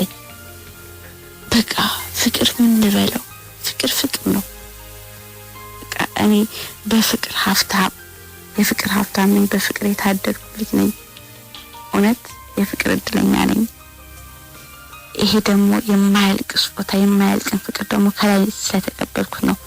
ከላይ የተሰጠሁት ፍቅር እግዚአብሔር የሰጠኝ ፍቅር ባይሆን ኖሮ በእንደዚህ አይነት ህይወት ውስጥ ብዙ ፈተናዎችን አብረን እያሳለፍን እና ፍቅረኛ አብረን አንሆንም ነበር። ግን በቃ እግዚአብሔር የሰጠውን ደግሞ እግዚአብሔር ነው ማንሳት የሚችለው እና በድጋሚ የኢትዮጵያ ህዝብ ሁላችሁ በጸሎታችሁ እርዱኝ። እኔም የዚችን ልጅ ውለታ ሳልከፍል ክፉ ነገር እንዳያጋጥመኝ እሷንም ክፉ ነገር እንዳያጋጥማት በጣም አመሰግናለሁ። በዚህ አጋጣሚ ይህን እድል አግኝቼ ይህን ታሪኬን ለማውራት በመብቃቴ በጣም እድለኛ ነኝ። በድጋሚ እዚህ ስላሉ ሴቶቻችን ብዙ ይባልበት ብዙ ይሰራበት እላለሁ። አመሰግናለሁ። የፍቅር ቀጠሮ። እሺ ታሪኬን ስለሰማችሁኝ በጣም አመሰግናለሁ። ከምንም በላይ እናንተ ድጋፍ ያስፈልገኛል። በሐሳብም ይሁን በምንም ይሁን ብቻ ድጋፋችሁን እኔ እፈልጋለሁ። ምክንያቱም ከዚህ በፊት ከዛ ህይወት ስወጣ የገንዘብ ድጋፍ አግኝቼ አይደለም፣ ግን የቃላት ድጋፎች ነበሩ። አይዞሽ አንቺ እኮ ገና ልጅ ነሽ፣ ከዚህ ህይወት እኮ መውጣት ትችያለሽ፣ የተሻለ ህይወት እኮ ትኖሪያለሽ ነገ እና አይዞሽ የሚሉ መልካም ቃላቶች ለኔ ብርታቱ ነውኛል። ዛሬን እንዳያረድቶኛል። እነዛ ጥሩ ቃላቶች ከዛ ህይወት እንደወጣ መንገድ ከፍተውልኛል እና አሁንም ደግሞ ለኔ በቃ እናንተ ብርታት ከምንም በላይ እናንተ ድጋፍ ያስፈልገኛል። ምክንያቱም እኔ ዛሬ ላይ የኔ ብቻ አይደለም እያሰብኩ ያለው ከምንም በላይ የራሴ ታሪክ አይደለም እኔ አሁን ላይ ያሳዘነኛለሁ። የዚህ ሴትዮ ታሪክ ደግሞ በጣም ነው የሚያሳዝነኝ። ትላንት በማጣት ያሳደገችውን ልጇን ሰጣ ዛሬ ላይ ደግሞ በጣም ነው የምታለቅሰው። ምክንያቱም ከትላንቱ የተሻለ ህይወት የኖርን አይደለም ያለነው ምንም ነገር ኑሮን አይደለም። ቢሆን ግን እሷ ከትላንቱ የተሻለ ህይወት ዛሬ የተሻለ ነው ብላ ስለምታስብ ሁሌ ምን አለበት ዛሬን እንዳለ ባውቅ ኑሮ ልጄን አሳልፌ ባልሰጠው ኑሮ እያለች ሁሌ ታለቅሳለች ማለት ነው። በዛሬ በዚች በትንሽ ነገር እንኳን ደስተኛ ሆና ትላንት ተቸግራ ለሰጠችው ልጇ ዛሬ ላይ ትጸጸታለች፣ ሁሌ ታለቅሳለች እና እኔ በጣም በቃ ታሳዝነኛለች። ምንም ረዳ ረዳት የላትም ሌላ የሚደግፋት ሰው የላትም ወይ ሌላ ልጅ የላትም ወይም ዘመድ የሚረዳት ማንም የለም በቃ እኔ ብቻ ነኝ ከዚህ ህይወትም እንድትወጣ ያደረኳት እኔ ነኝ አሁን ላይ ምረዳቸው እኔ ነኝ ጓደኛዬ የራሱ የሆነ በቂ ስራ ምንም ነገር የለውም እሷም በቂ ስራ የላትም ያገኘታትም የጉልበት ስራ ሰርታ ነው በዚህ እድሜዋ በጣም ትልቅ ሰው ናት በዚህ እድሜዋ የጉልበት ስራ ሰርታ ያገኘችውንም የቤት ኪራይ ነው እሷም ታረገው እሷ የቤት ኪራይ ስታረግ እኔ ለልብስ ለምግብ እኔ ነኝ በቃ እየረዳሁ ያለሁት አንዳንዴ የምር በቃ ትርጉም የሌለው ህይወት ነው የምኖረው ብዬ ከራሴ ጋር ከራከራለሁ ምክንያቱም የፍቅር ታሪክን ሳስብ 8 አመት እኔ ፍቅርን ሳስብ ከኛ በኋላ ተዋውቀው ተጋብተው ወልደው ሳይ በቃ የኔኮ በቃ ትርጉም የሌለው ነው ዝም ብዬ እኮ ነው በቃ አመትን እያስቆጠርኩ ያለሁት እንጂ ትርጉም የሌለው ፍቅር ነው ብዬ አስባለሁ አንዳንዴ ደግሞ በቃ ለምን ነገ የተሻለ ነገር እኮ እኔ ላገኝ ይችላል ለምን አይደለም በቃ የተዋደዱ ብዙ ሰዎች ይለያያሉ እና በጣም ፈርድ ነበር ለካ የሆነ አማራጭ ሲታጣ ነው የምትወደውን ሰው ራሱ የምትለየው አንዳንዴ በቃ ልለየው አስባለሁ የወደድኩት መለየት በቃ ወይ እሱም ከኔ የተሻለ ሊያገኝ ይችላል ወይ እኔ ከሱ የተሻለ እኮ ላገኝ ይችላል ብዬ አስባለሁ ግን በሐሳብ ያስብና መወሰን ይከብዳል ከምንም በላይ ደግሞ ከሱ ይልቅ እናቱ ታሳዝነኛለች እኔ ምናልባት ሁለት ብለየው ጓደኛዬን እኔ ብቻ ልሆን ይችላል የምጎዳው እኔ ግን እሱም ብለየው እሱም እናቱም ናቸው የሚጎዱት በቃ እኔ እናቱ እንደ ልጇ ሚስት ሳይሆን የምታይ እንደ ልጇ ነው የምታይ እኔ እናት አባቴ አሁን ላይ በህይወት የሉም ግን ማንኛውም ስደት ዓለም ያሉ ልጆች እናት አባታቸው ጸሎት እንደሚያደርጉላቸው ሁሉ ለኔም የባሌ እናት ጸሎት ነው የምታደርግልኝ ሁሌ ማለት ነው በቃ ለኔ አማሽ ነው ምናምን የሚባልነቱን እኔ ረስቻለሁ እናትነቷን ነው በቃ ማውቀው እንደ እናት ነው የምቆጥረው እሷም ደግሞ የልጅ ሚስትነትን ሳይሆን የምታሰው ልጇ ነው በቃ እንደ ልጇ ነው የምትቆጥረኝና በጣም ነው የምታሳዝነኝ እኔ ከምንም በላይ በቃ እሷ ታሳዝነኛለች በጣም እኔ እንጃ ይከብዳል ትላንት ያን ህይወት አሳለፈች ዛሬ ደግሞ ያለችው ህይወት ያው ነው ከዛ ያልተቻለ ህይወት ነው እየኖረች ያለችው ከዛ ህይወት መውጣቱ ነው ትንሽ ለውጥ የመጣው እንጂ ምንም አይነት ለውጥ የለምና አንዳንዴ በቃ ትርጉም የሌለው ህይወት ነው የምኖረው ስደትንም ሞከርኩኝ ግን ትርጉም የሌለው ስደት ነው የምኖረው በቃ ምክንያቱም እኔ ሰራው የራሴ የሆነ ነገር የለኝም ሰራው ለነሱ ነው ኦኬ ለነሱም እኮ ቢሆን አርጌ ቢሆን ደስ ይለኛል የሚጠቅም ነገር ለነሱ አርጌ ግን ምንም ነገር የሚጠቅም ነገር የለም ከጆዳፍ ነገር ነው ለቁርስ ተበልቶ ምሳ የማይደገምበት ነገር ነው እኔ ጋም ያለው ማለት ነውና በጣም አንዳንዴ በቃ ተስፋ በአሁኑ ሰዓት ተስፋ ቁርጥ ያልኩ ነው የምር ተስፋ በጣም እየቆረጥኩ ነውና በሐሳብ በምን የምትረዱ ሰዎች ካላችሁ ፕሊስ የኢትዮጵያ ህዝብ እርዱኝ እርዳታችሁ ከምንም በላይ ያስፈልገኛል በቃ በሐሳብ እርዱኝ እኔ በቃ እኔ አይደለም ያሳዝነኝ አብሶ በቃ እቺ ሴትዮ በጣም ታሳዝነኛለች በጣም በቃ እና በጣም ከምንም በላይ የእናንተ እርዳታ ለኔ በጣም ነው የሚያስፈልገኝ በቃ ምንም እኔ እርዳታችሁ ለኔ ያስፈልገኛል አስተያየታችሁ ሁሉ ነገራችሁ ለኔ ያስፈልገኛልና በዚህ አጋጣሚ የኢትዮጵያ ህዝብ በሐሳብ በምንም የእናንተ ድጋፍ ያስፈልገኛል አመሰግናለሁ የፍቅር ቀጠሮ ኢትዮጵያ ለዘላለም ትኖር ኢትዮጵያ ለዘላለም ትኖር ኢትዮጵያ ለዘላለም ትኖር